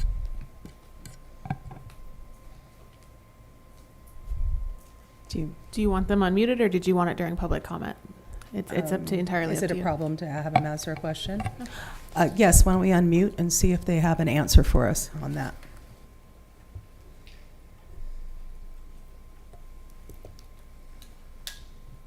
Hi, this is Matt Moore with the Orozco Group. Go ahead, we can hear you. We can hear you. Great, thank you. Thank you, Madam Mayor and fellow council members. Yes, as you heard, my name is Matt Moore with the Orozco Group. I apologize for not being there in person tonight, as unfortunately I was informed late last week that this item was moved to tonight's meeting instead of the previously communicated September 17th meeting. Nevertheless, I'm very appreciative of the opportunity before you tonight via Zoom. As you recall, I came before you the prior month to request the council consider our request for a refund or a credit for the unencumbered portion of the cannabis license application we paid for. By no means were we anticipating or expecting or requesting 100% refund of the fund of the application fees. We certainly acknowledge that staff did spend some time on processing the application, but we don't believe that $119,000 in terms of hourly labor rate was actually incurred on our processing our application. Just as a brief background, the Orozco Group submitted and obtained all discretionary cannabis entitlement approvals for the 3 properties, Wright 13, Felipe 9, and Briggs 17. That consisted of initial studies, mitigated negative deck, the use permit, site arc review, vesting tentative map, airport land use approvals, and so forth. We paid all of those entitlement fees separately. Each of those projects consisted of about $62,000 in city fees. And then we also had our basic A&E fees. So we spent over $300,000 on the entitlement fees in addition to these cannabis business license applications. So I just want to make sure that we clearly understand there's a difference between work product that was prepared by the city for preparing use permits, the development agreement. Those were all part of the entitlement process as well, not solely for just the cannabis business license permit. So we have invested considerable amount of time. And as far as the actual cannabis business license applications, we submitted a total of 16 applications.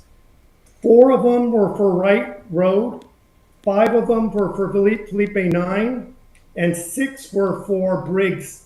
So when you think about it, we actually submitted multiple duplicate applications. So the work product wasn't really 16 applications, it was really only 3. And when you take 3 times the $749 application fee, that's only $22,000 in fee, and then $97,000 for the other 13 duplicate applications. That's a lot of fluff and money left on the table there when those applications are literally cut and paste and identical. I'd like to answer a couple of the questions and kind of the process that staff brought up regarding what happened. We were diligently working through this project and working with staff on the development agreement. While we were working on the development agreement, what happened was the city approved the Amazon project. That Amazon project took the power that was allocated for our project and basically cannibalized it. PG&E then notified us saying, we have no ability to serve your 3 projects. There's not enough power in the infrastructure, and it's going to be a minimum to 4 to 5 years before we can bring any additional power online. So that is why there was some radio silence between that. And when staff in their report indicated that that's what Mr. Orozco had other priorities to work on, that's exactly what we were focusing on then, was trying to figure out with PG&E, could we build another substation? Is there alternate different power sources that we can utilize to get power? Because without power, these projects can't go anywhere. The tenant won't sign the leases. So that's what the priority then shifted to. We could not enter into a development agreement without the ability to perform and deliver the space and the facilities to the tenant. In regards to our submitting of the formal letter, yes, we did submit the letter on November. And when we received the refund or the response, I immediately called and communicated to the cannabis manager, like, hey, I'm not going to spend another $4,000 to submit for an appeal when you already have $119,000 of my dollars that we don't believe have been fully utilized. And so not only did I immediately contact the cannabis manager, I did also contacted the city manager. And I've been working with the city manager and the assistant city manager for the last 8 months on this. We have had multiple communications. I can share a number of emails from April, May, June on this topic, where at first it was going to be, oh, we could work through staff level on this. And then all of a sudden it moved, no, we can't. Now we need to bring in city council. So that's why I came to you last month formally requesting this, because of the direction, the new direction that we received from staff. Again, we're not expecting or requesting 100% of the refund. We're just asking for the portion that has not been encumbered. We've asked for some kind of statement to show the hours that were put to this, to help us understand how 119,000 could be used for just putting together some draft development agreements, and we have not received anything to date. We have been anxiously sitting here waiting to submit 2 new industrial development projects that we have fully designed plans for, and we wanted to use this refund or the partial money that's available left over as a credit to apply to our entitlement submittals for that. And that's what we asked for. And I apologize if that did not get communicated well to you or to staff, but that's our ultimate goal, is we still want to invest. We still want to bring jobs and development to the city. We just don't have that cannabis project anymore. We like to bring in a new project that we believe would be very viable. And we're just looking for utilizing some of those unencumbered funds to cover those entitlement fees. So I greatly appreciate your consideration, and I hope you look favorable upon this. Thank you for your comments. Do we have any more questions? Yes, Vice Mayor. Thank you. City Attorney, I just heard the applicant say he's not asking for the 100% of the refund. He's asking for a portion of it. But I don't think that we are qualified, especially at this point in time, to make that decision as to what we're going to refund him on, what we're not. I think it needs a little bit more in-depth of a review. And that's just my personal opinion. Now I'm hearing something different than what we're presented with. And aside from that, yeah. So the city is not required to do that. The city has a fee schedule, and it was based on a prior fee study. And so you are within your right to charge the fees that are reflected here. I'll let Jennifer add to that if there's anything to add. So I'm ready to make a decision on it, Madam Well, I Mayor. think Thank you. we have to take public comment and all of that. So are there any other questions or? Mayor, we do have our Cannabis Affairs Manager, Ms. Maria Mendez, who'd like to Yes. add a little context as well. Please. Good evening, council members and mayor.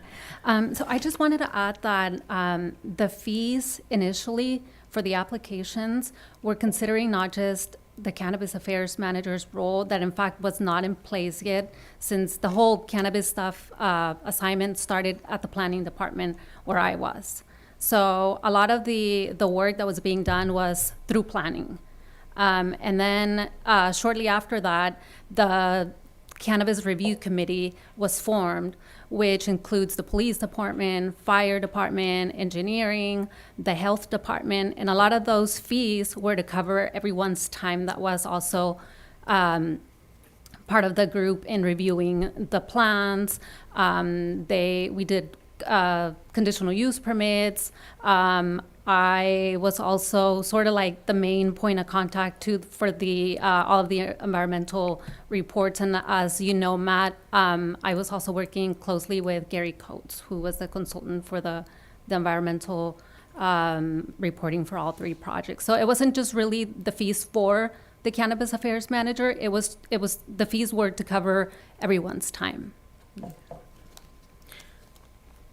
Okay. Other questions? I guess my only questions or thoughts, I mean, it was obviously stated that it was a non-refundable. And it sounds like, if I heard Mr. Knorr correctly, he was opposed to, I think it is a rather expensive, close to $4,000 fee to do an actual appeal. So he went a different route. Is that why we don't have an actual appeal on record, or was there an appeal done? I'm a little confused by that. I mean, there's no appeal, and I think that's what I heard him say was the reason that he didn't was want the to cost. expend more dollars to do a formal appeal. So it came to us I mean, I guess that's what I'm trying to $4,000. say is normally there's a process, To save right? $4,000. So it appeared on the agenda because he came and asked for it and is having the appeal basically for free tonight.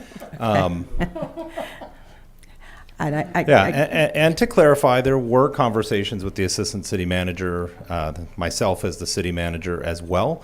And as we went through this whole process of gathering documents and going back and looking at records of the requests being made, and kind of digging through the whole backstory, I often get many requests that are made, and we, dig deeper and interview staff and go through that process.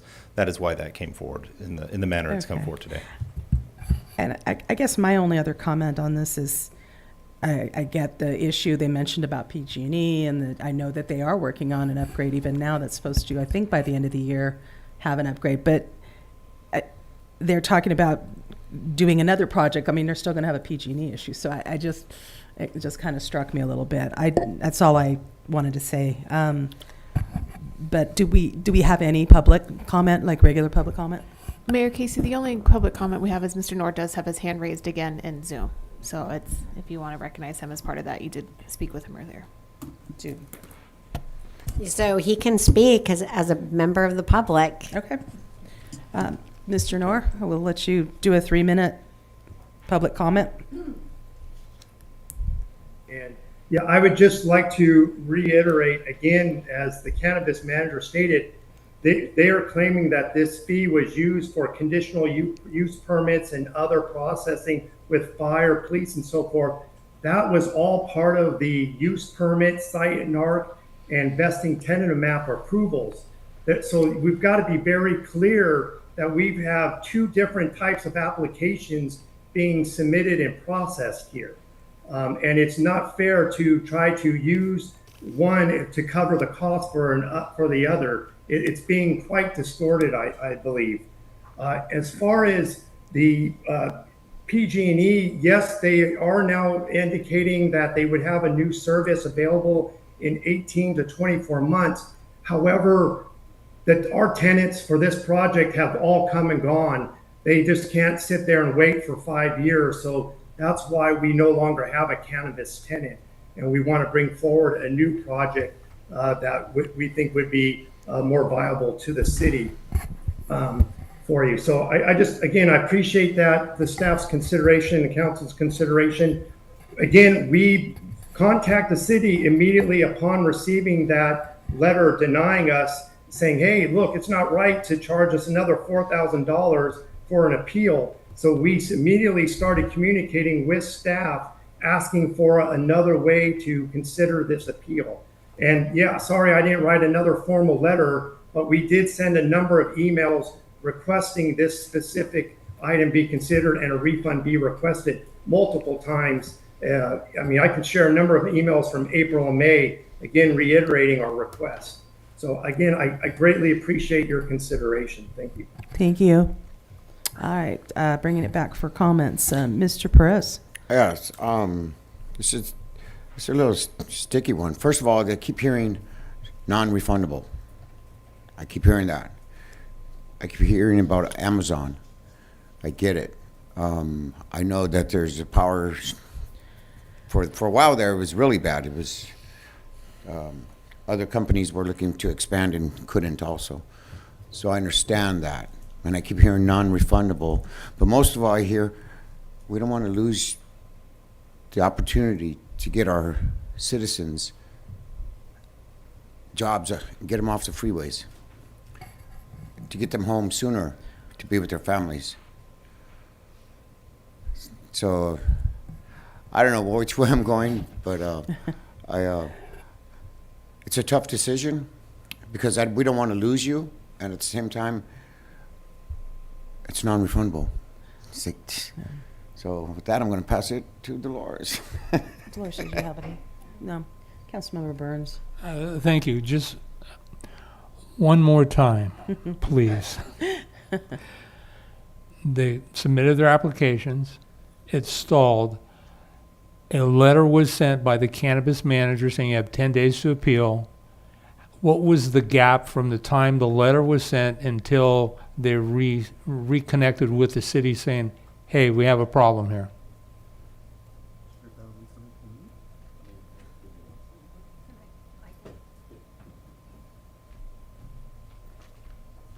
Good evening again.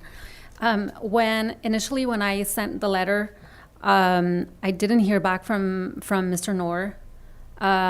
He called me, and during that time, I talked to Jennifer, our city clerk, and I said that Mr. Noor, had called me, and I returned his call right away. And Matt, I'm sorry, I never heard back from him. There was no communication until I returned from my maternity leave, which was just recently in July. So just so I'm clear though, so what was the date that the letter was sent? I want to say it was back in November. It's November 8th, 2023. Yes. November 8th of 2023. Correct. And you finally heard back from him through a phone call. What was the date? I want to say it was that same week, and I'm not certain because he called me, and I can go back on my phone, see if I saved the voicemail. But he left me a voice message, and I called him immediately, and I never heard back from him. But I'm still lacking some facts here. So you heard back from him the same week that you sent the letter? I sent the letter out, yes. Okay, and so did he express a desire to appeal the city decision at that time? He did not. Okay. All right. Well, all right. So follow-up questions then. So Yeah. when he called you voicemail-wise, I mean, what was he saying? Did he say, I disagree with this, or I would like, what was the, I mean? He just called to said say- that he wanted to talk to me, and I called him back, and he never called me back again. And then I know you said you went on leave, so we don't know if he reached out again, or was somebody monitoring your phone? I I'm mean, sure he did. Yeah. He reached out to Jennifer. the city. Yeah. I can give a little bit more. Thank you. Just trying to get Jennifer a Woodworth, timeline. city clerk, also was overseeing the cannabis affairs program for a little while, Okay. late last year and early this year. So the email was sent to Mr. Noor on November 8th, 2023 at 9:08 that morning. I did get an email from Ms. Mendez that afternoon at 2:25 p.m. letting me know that she had received a call, missed a call, and got a voicemail from earlier in the day. Shortly after sending the letter, he mentioned he had some questions, so I promptly returned his call. Couldn't reach him and left a voicemail. I'll keep you updated. There was no other mention of this on any of this for some time, until I believe much later. I'm going through my emails on that. So I don't have anything until August of this year. So. Madam Mayor, if I can. Yes. I thought I had the floor. I'm sorry, were you not? No, by no means. I just paused. I'm sorry, I think So, I jumped in, so go ahead, go ahead. So,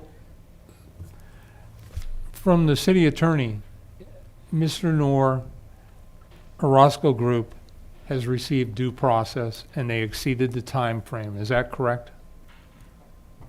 According to the facts presented by staff, yes, that's correct. Thank you.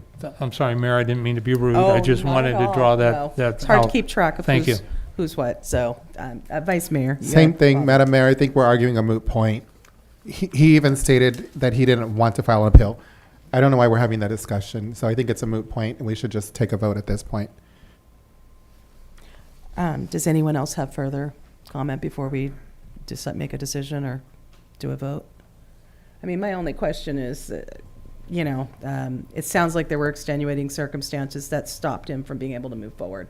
However, don't want to violate the law, especially about public funds, gifts of public funds, but we have no way of really seeing, saying how much time was spent and, right? I mean, it's kind of a, Well, that's the sticky purpose of for a us. fee schedule, and that's the purpose of a So- fee study. Okay.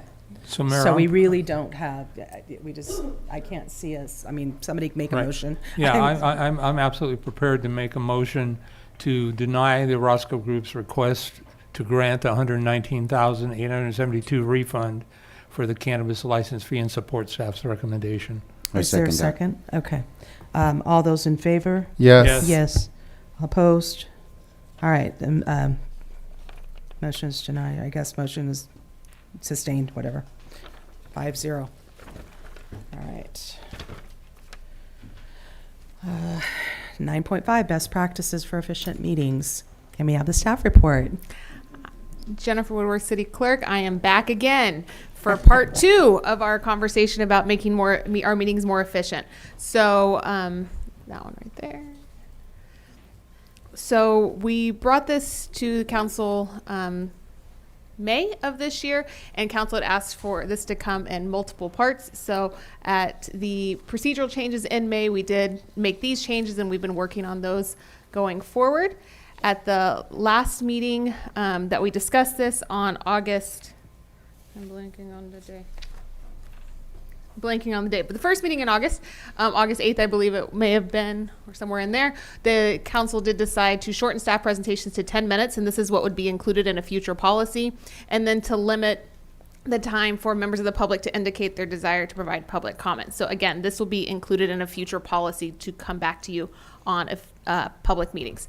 So at that May 6th meeting, we did discuss various options to reduce time in the time spent by the public, staff, and council. And so tonight, part of the conversation is how to limit some of the time spent by council. And so I come back with a few different options for you. One is to put a time limit on council assignment reports. So these are the reports that the council does at the end of each meeting regarding your various intergovernmental assignments, such as COG, intergovernmental committee, things such as that.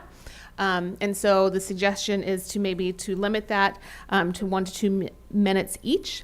Another option, or in addition to that, you can rotate among the members of council for reports. So these are other reports that you may have about community events, items such as various meetings that you've held or with constituents or other elected officials, other organizations. I did include an excerpt of a policy from the city of Morgan Hill, where they do put a time limit of 3 minutes in addition to rotating amongst the members of council. So that is another way to be able to reduce that time.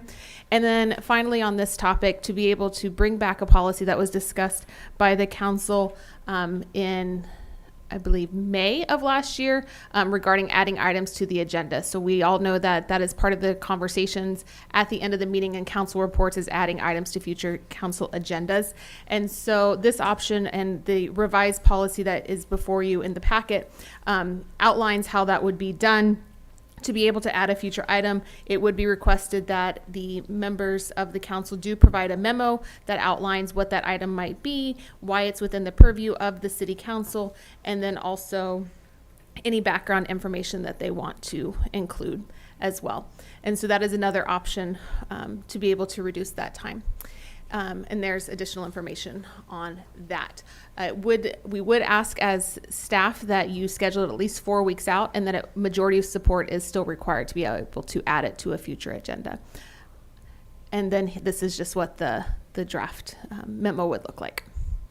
And then finally, another one that we did include in here, since we are looking at a policy on public meetings, is to regulate a little bit more, to have a little more structure to when meeting dates might be changed.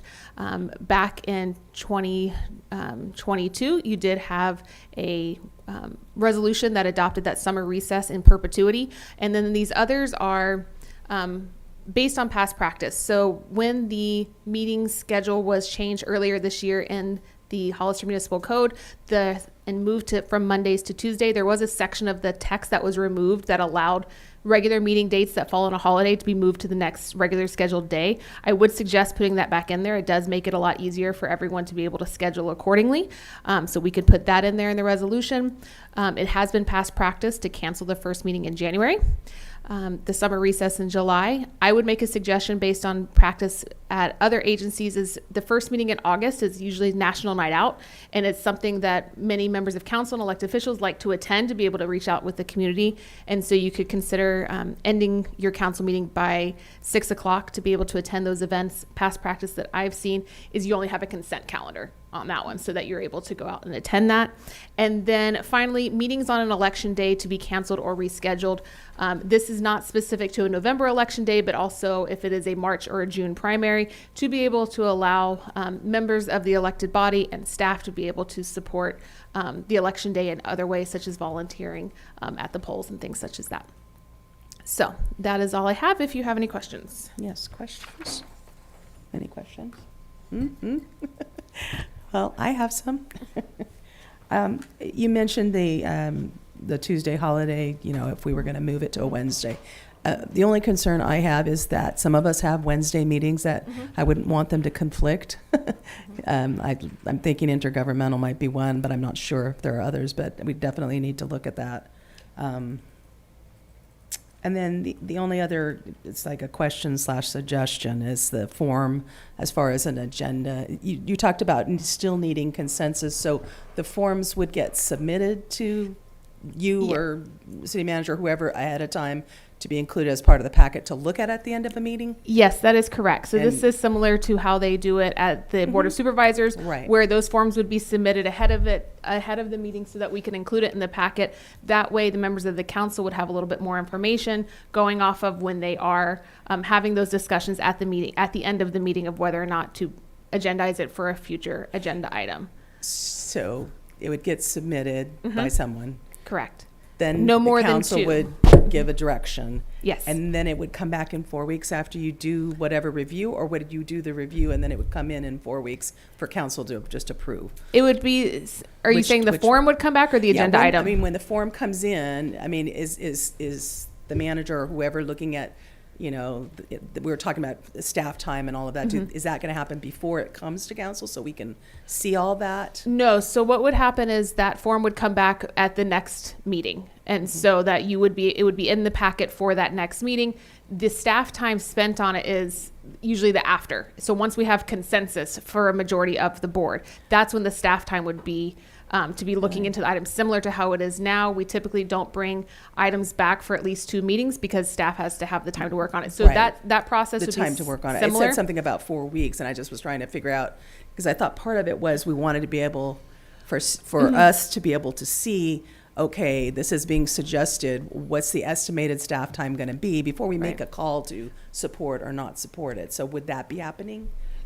If I'm understanding correctly, then it would be the staff time that the form would come back without all of the staff work behind it. It would be from council, it would come to it, and so it'd be a little bit more formalized than the questions or the requests at the end of the meeting.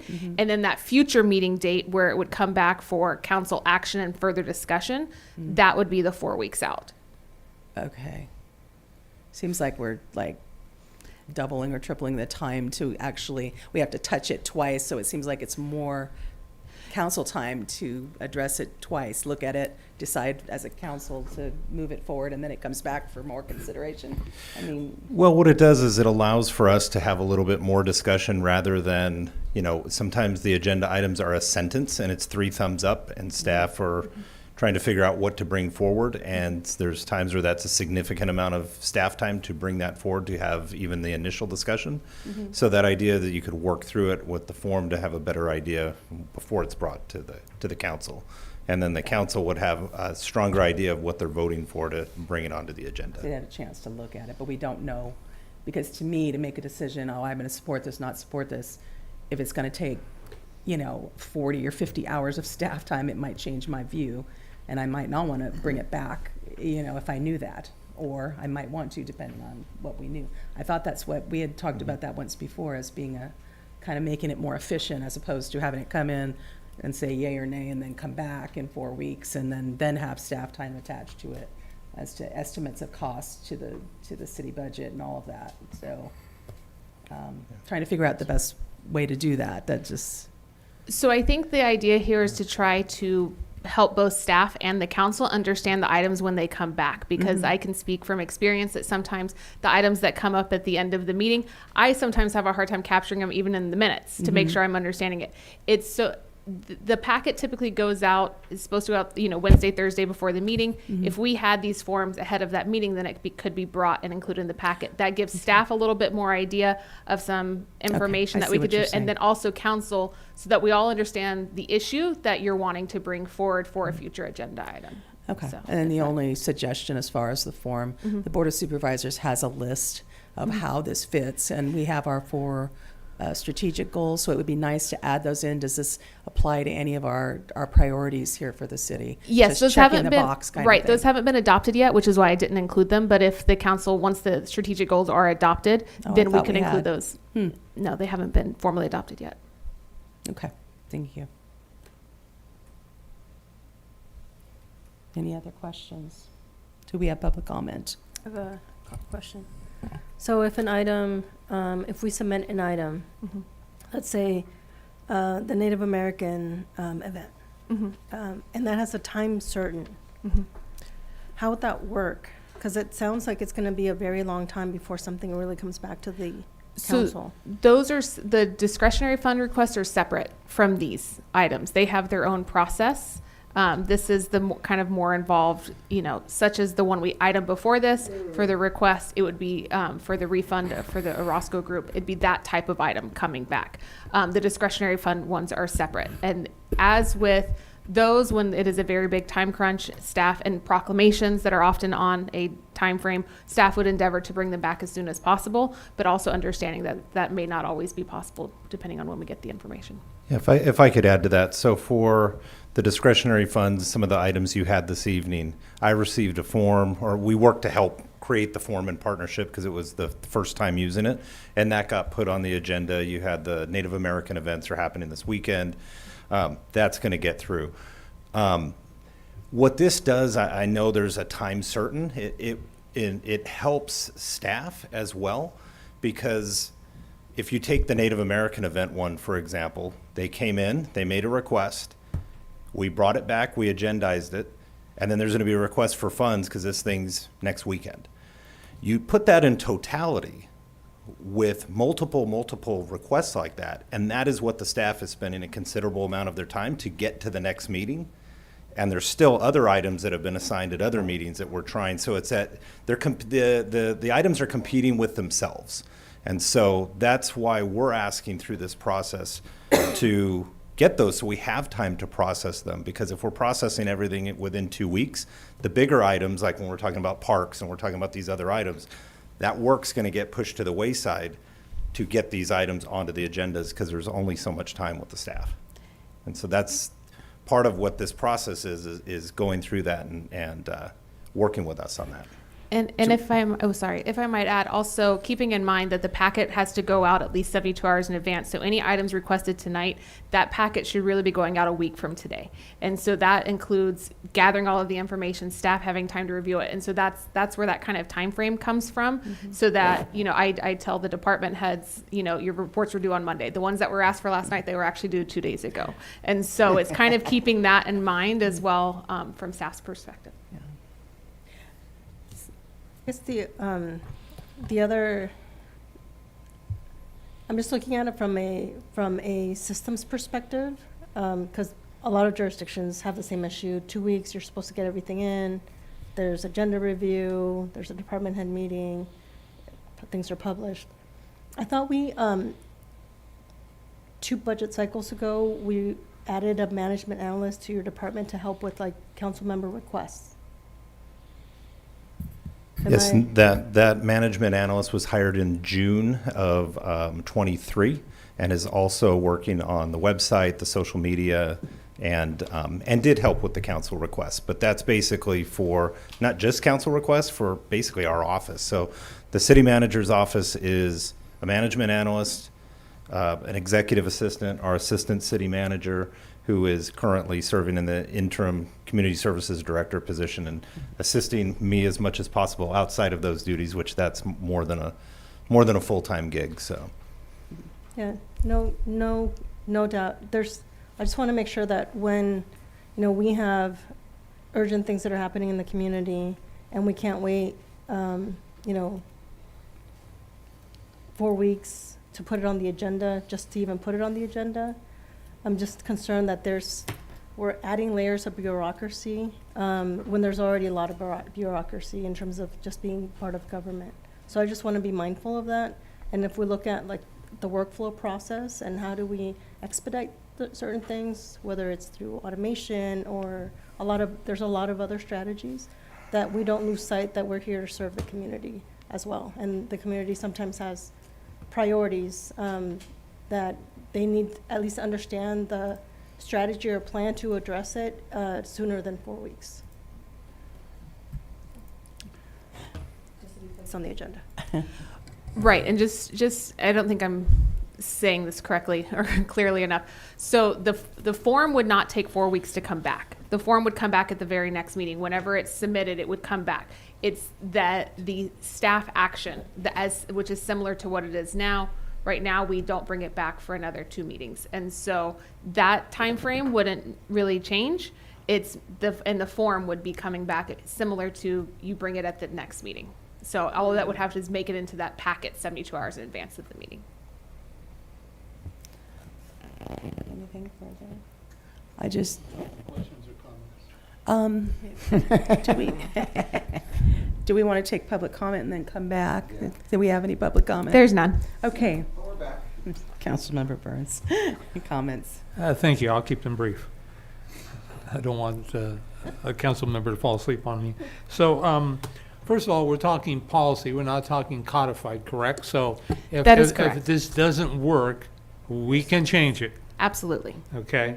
And so I think Councilmember Morales brought up a really important term, and it's one I've grown to really appreciate because it simplifies things, and it's called workflow. And there should be a clearly defined workflow for every single thing a department does. And it simplifies things. It dumbs it down for guys like me, which is very helpful. And so I would like to I'm open to discussion on all of this, but I think the way to really go through the presentation now would be, if the council supports it, bring them up and let's talk about them one by one. And then my final comment would be, my experience has been, now that we've gone to this Tuesday 4 o'clock start, it's refreshing. I don't know, what's the latest we got out? Maybe 9:30? I'd have to check. It's definitely obviously been earlier. It is also keeping in mind that we are starting 2.5 hours earlier. So the meeting length, I would need to go back and check how those compare on that. Right. My sense is we're doing much better. And I have been part of the problem, I'm willing to acknowledge. We have had a couple doozies that have gone, I think probably the latest was like maybe 2:30 in the morning. And I think we're beyond that. So I think these make sense.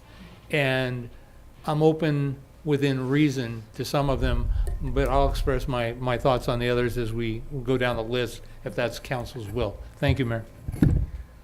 I would like to commend you and staff, because people are getting home early. Our staff is getting home earlier and stuff, including us. And everything you've done so far is really,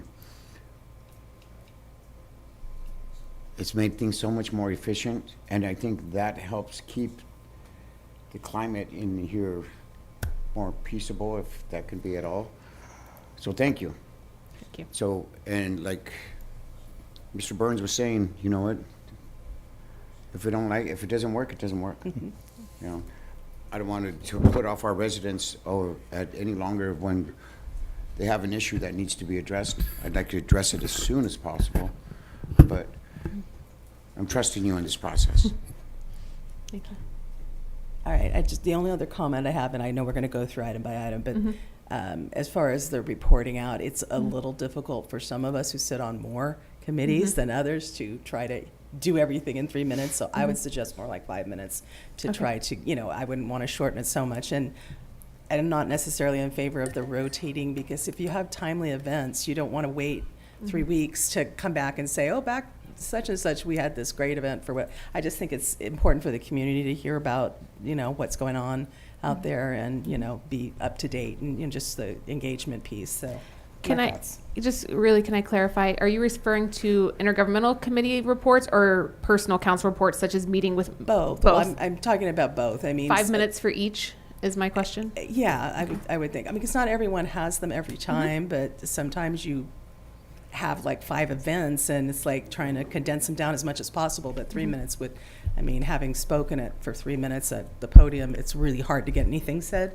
So 5 minutes is at least a little better. Mayor, yes. For yours and council's consideration, other organizations I've been involved with, rather than get stuck who's going to get the 5 minutes or 3. Other places I've worked in, the council member might ask or request a move to extend for 1 or 2 minutes, and that seems to work pretty well in places I've been working in the past. Mayor, Yes. we can also just submit written reports and not do a verbal report at all. Yeah. I guess we could do that. I think it's nice to be able to have, there are people that view our meetings, out of, not in, during the meeting and come back and view, so it's nice for them to hear, what we're doing out in the community, if we're going to meetings, what are happening in those meetings, so they can then go and find out and look at those meetings if they want to. From a communication standpoint, more communication to me is better than less, and more engagement, so that's just my opinion. And just as a response to Councilman Morales, our new agenda system does have the ability to upload documents after. So if there was a written report, we can upload that after, and it's clickable for any member of the public. True. Yeah, we can certainly look at it and see. So do you want to, if there's no more discussion, do you want to go through the items and see what? Absolutely. So the first was having a time limit on the report outs for the intergovernmental assignments. I've got it here. It's fine. For the intergovernmental reports, and then whether or not you wanted to rotate those. So if you want a time limit, if so, how much, and if you want to rotate, are the two questions. I personally don't see where we need time limits on those ones, because we don't go over that time limit usually. I don't see it, but. I think 5 minutes would be reasonable, and then, as Councilmember Burns said, if somebody has several for some reason, they could ask for an extension of time to speak a little longer. So. Yeah, just make it, yeah. Okay. Next question is the council member reports out on various activities that you may have attended, meetings with other organizations, individuals, things such as that. Also, same question, if there is a time limit, how long, and if you want to do a rotation for those. I'm definitely a no to both of those. No time limit, is that what you're saying?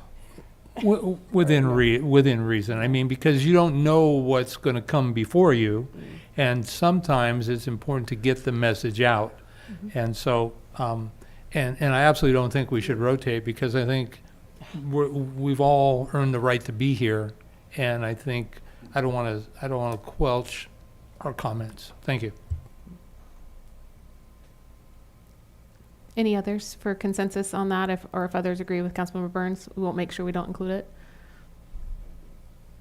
Agree? I don't. Okay. It's fine. Okay. Policy on adding items to the agenda as outlined in the packet.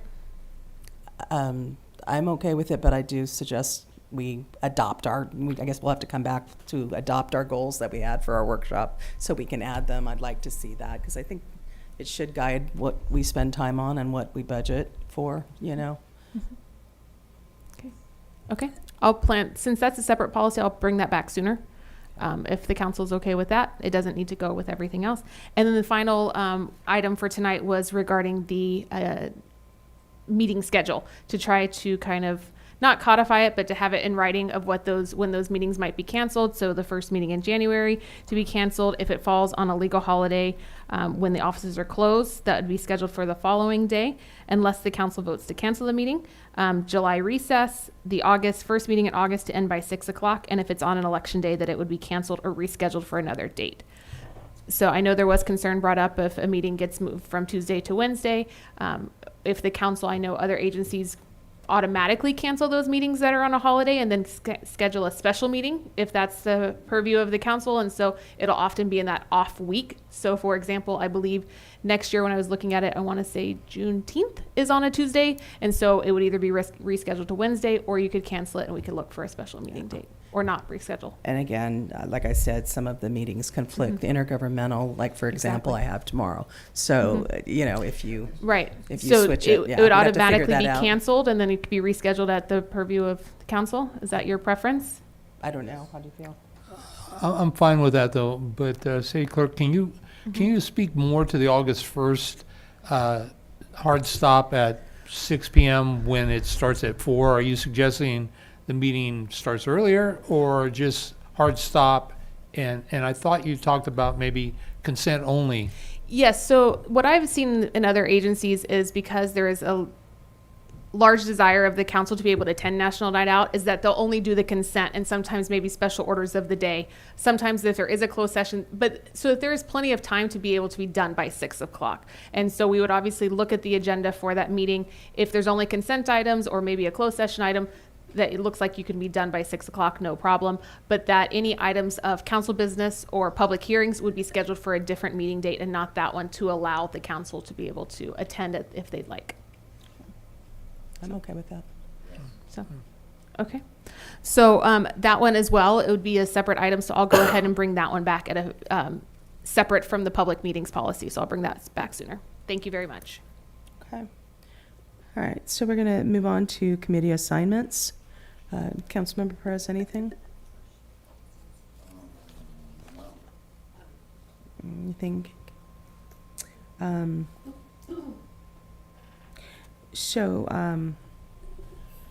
to think. I think I can probably bring this up when we just have our general report out about ad hocs and things. So nothing for me. Anything for you? All right. So now let's move on to council reports. Vice Mayor, did you have anything?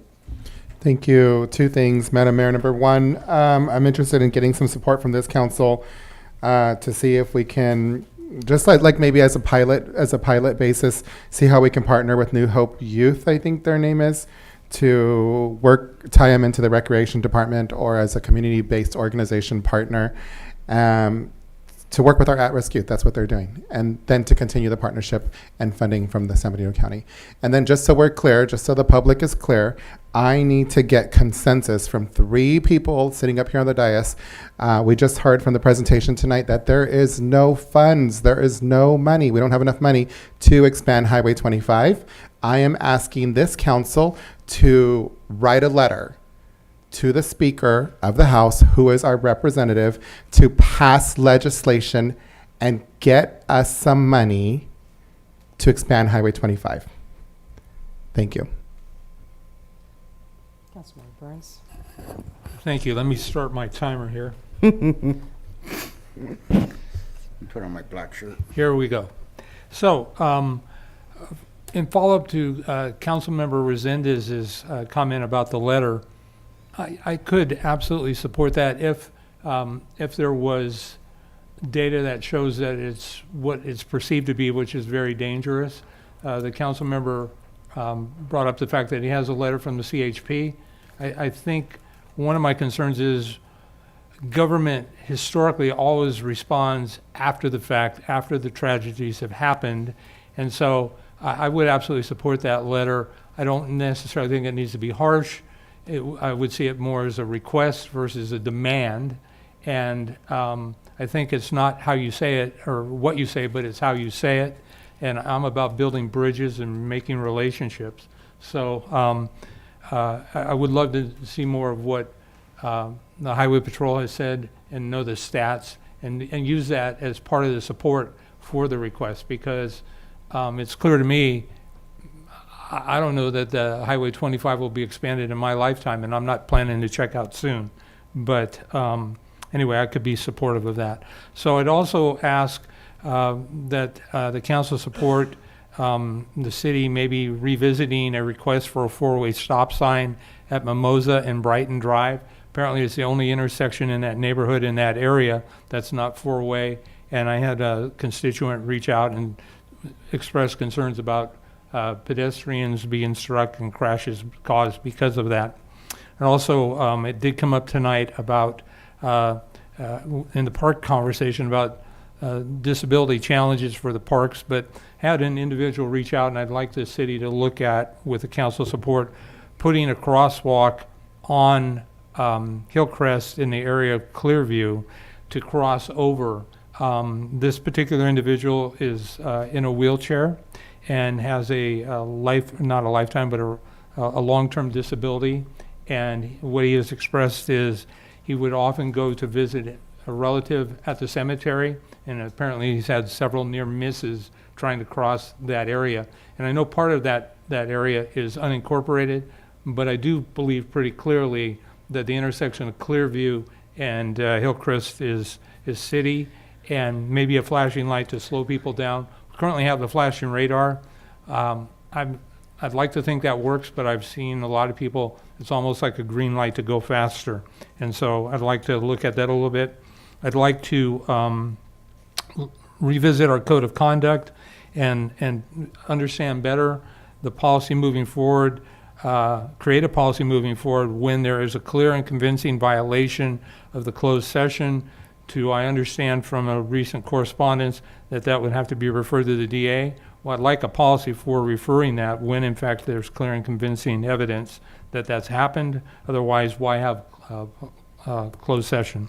I'd also like to look at a secondary issue where when we have a council member for whatever reason is involved in some sort of an internal investigation where they're alleged to have done something inappropriate to the code of conduct, where if they are found in violation, that the cost of the investigation then be deducted from their discretionary funds, because otherwise there's no consequence to that action.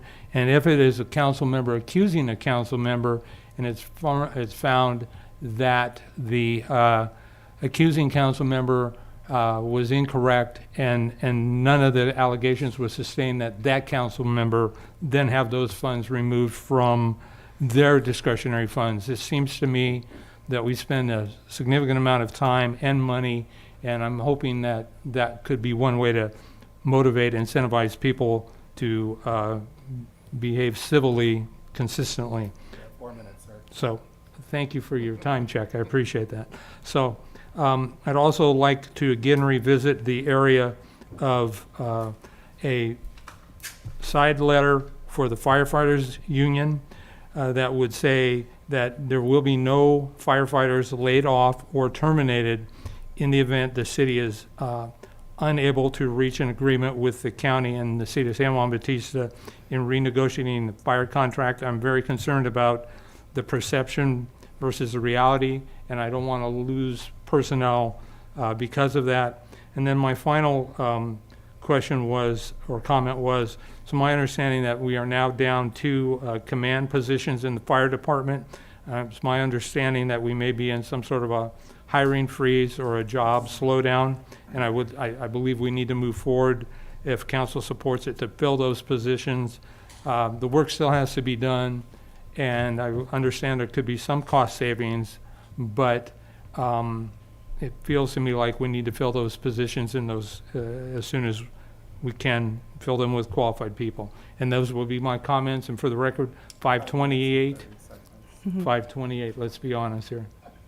Thank you, Mayor. Thank you. Councilmember Perez, anything? Yes. More or less. Right there on the sidewalk on 7th by Powell, the northwest corner, there's no sidewalk. I'd like to find out why and what it's going to take to put a sidewalk there. Also, since we're right there across the street, Dunn Park. My Parks Commissioner has been asking about the master plan for Dunn Park. I still haven't seen it. I've been waiting. I would like to see that. Whatever we have there that's going in, just to find out exactly what's going on there. And I'm not sure that one. No, that's it. That's it. Councilmember Morales. Thank you. Just like to use $10,000 of my discretionary fund for New Hope for Youth. Oh, that's right. This year, and I'll fill out the form. Is that it? Okay, so just a couple things. I support what Councilmember Burns has said about the side letter. We need to do something. I know in discussions with, that there's a lot of morale issues with the fighters, and I think we need something to reassure them. They are essential personnel, and I don't want to see them leaving because they feel like they're going to be laid off because of perception out there in the community and information that was spread to that effect. So I would like to see a side letter, and also I am aware there are 2 positions that someone retired and somebody moved away. Firefighters are essential, and I know we're trying to do vacancy savings, but I think when it comes to public safety, our fire and our police, if we have vacancies and people leaving, we have to address that. I don't think we can just try to keep it vacant to save some money in that respect.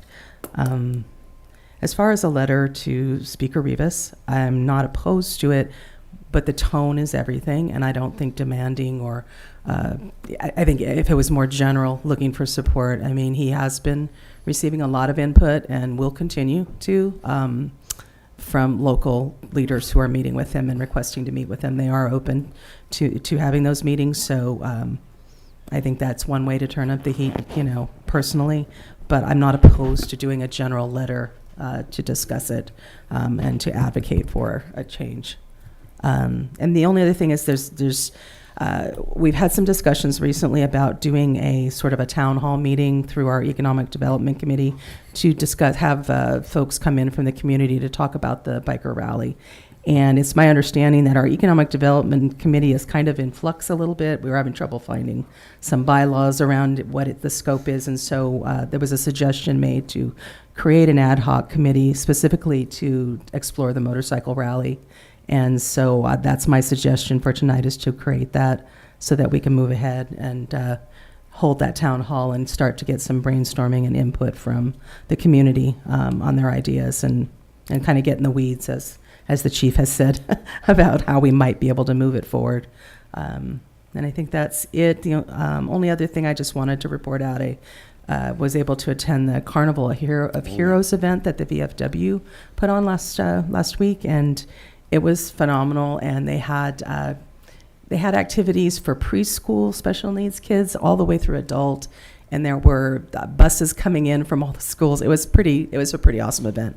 And I just wanted to say how grateful I am to the VFW for all their efforts. And there were a lot of community booths that came in, just different nonprofits and different just businesses in the community that came in and actually did their own little carnival activities that, even folks in wheelchairs could come up and play. So it was a spectacular event. So I'm really thrilled, and it sounds like they may make it an annual event. So I just wanted to share that. And that's all I have.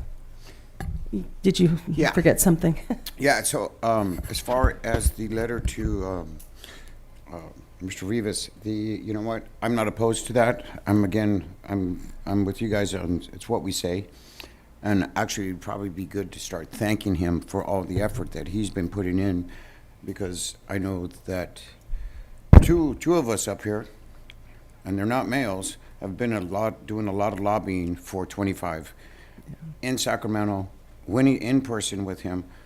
But so I want to thank you, and I will be that third one for sending the letter out to Mr. Rivas. Senator.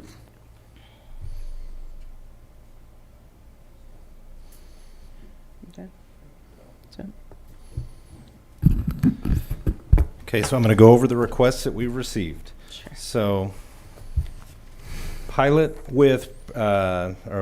partnership with New Hope for Youth. We got a request to explore that with Recreation. Yeah. 25 letter, it looks like that has consensus. Mm-hmm. We got a request to research a four-way stop at Mimosa and Brighton. That does require a survey, so we will take a look at budget to ensure that there's budgetary. If I can, Madam Mayor. I don't know if it's changed since you've been here, but I thought each council member, and I don't know if we budgeted or changed it, had a pool of traffic study funds. That's what evolved into the discretionary funds. Yes. Got it. It was a discretionary. Thank you. Yeah. So So those studies aren't, cheap. Correct. So that comes out of our discretionary every time there's this traffic study. Is that correct?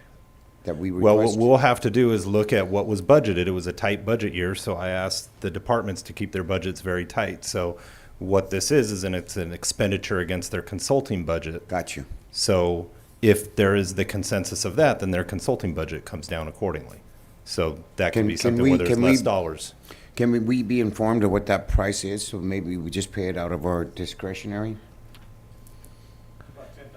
Yeah, it's about $10,000. In this case, I'm not convinced there wasn't a previous study done out there, maybe we can take a two or look at 3 that. years ago. because if there's data that supports it, and we move forward with it, I don't know why I should pay for something that the study warrants, but if I'm asking for things frivolously, I can't say the word, without cause, my goal is to do good things in my community, and so I also recognize there's a cost to running the business end of it, and we actually saw that with our recent reduction. It was like about a 10%, but I don't know that I'm all in for $10,000 kick on my discretionary fund either, and so I think we need to better understand this moving forward. But I also would say the loss of a human life is priceless, and so this is a little different than the other requests. I think this is more of a life safety, public safety request, and so I think we need to really look at this a little closer as a council, because it's if something happens out there, and now this has come up, and it puts the city, I think, in a precarious situation, and so I don't want to be discouraged from doing this, but I also know that I have 50 grand of discretionary monies that we're going to do good things in the community. So I think we just need to figure out what the balance is. Thank you, Mayor. Yeah, and we can certainly research if it's been done. We'll have William and Mark take a look at that. Oh, David, I forgot to mention before, but I was not aware that we didn't adopt our priorities, and so I'd like to see that come back, so that's another request, so. Yes. Okay.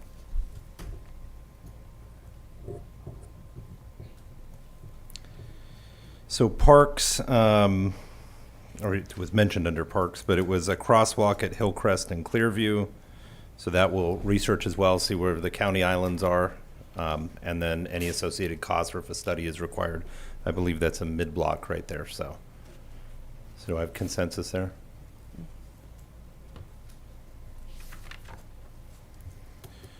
Code of conduct changes, so I don't know if it was two separate or just all bundled into one big request. I think they're two separate. Okay. Same conversation.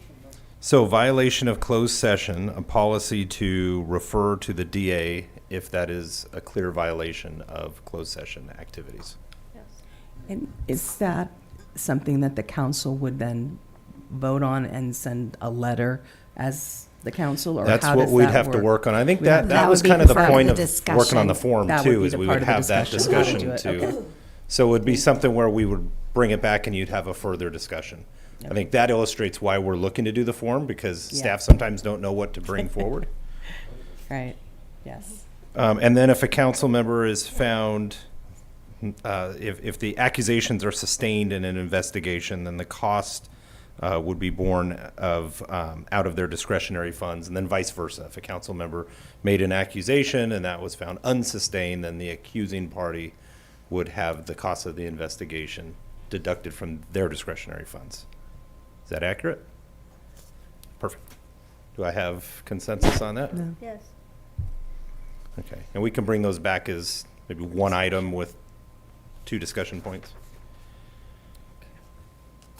Okay, side letter with fire, that has been brought up and had received consensus at a prior meeting. Okay. So we already have consensus on that. And then to look at the 2 command positions for fire and vacancy. So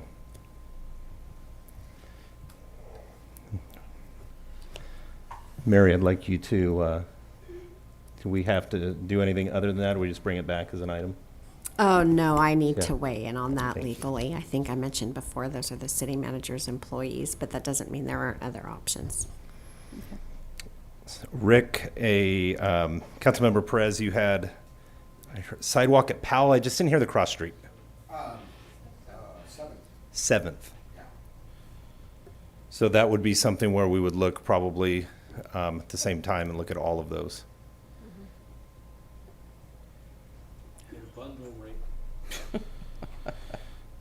Highway 25 letter. Dunn Park, you had talked about the master plan. That is something that was included in budget for the funding, and so we were working with a consultant to get that started. Councilmember Morales, we can work with you directly on the form for the discretionary funds, and then that would come forward like the other ones did recently. And then Mayor, it looks like other than the priorities, which we got consensus when you brought it up, forming an ad hoc for to look at the motorcycle rally. Mm-hmm. And we would bring that back. I got a question about discretionary. I don't know if I can ask. So if I wanted to add to my G4 and say I wanted to do my own discretionary fund to New Hope for another $5,000, do I have to go through the letter? Just the process, or do I got to come up here to get the letter? You can work with us directly on the form, and then we would bring that forward. Thank you. Like, because we had that with the Native American event today. It was one item with 2 forms for each of the council members, so we can add them together. It seemed to work. So, okay, that is all.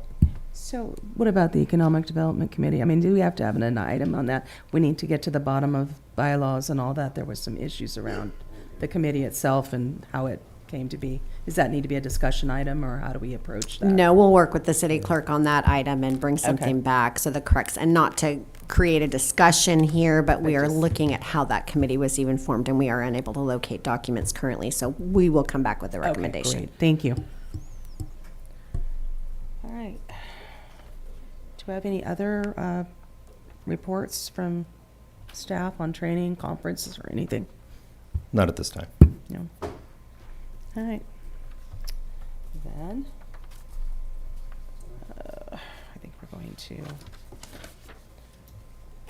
Okay, so I just want to make a note that any reportable action from closed session will be announced at the next City Council meeting on September 17th. City Clerk, are there any public comments on the closed session? There are no public comments for any of the closed session items.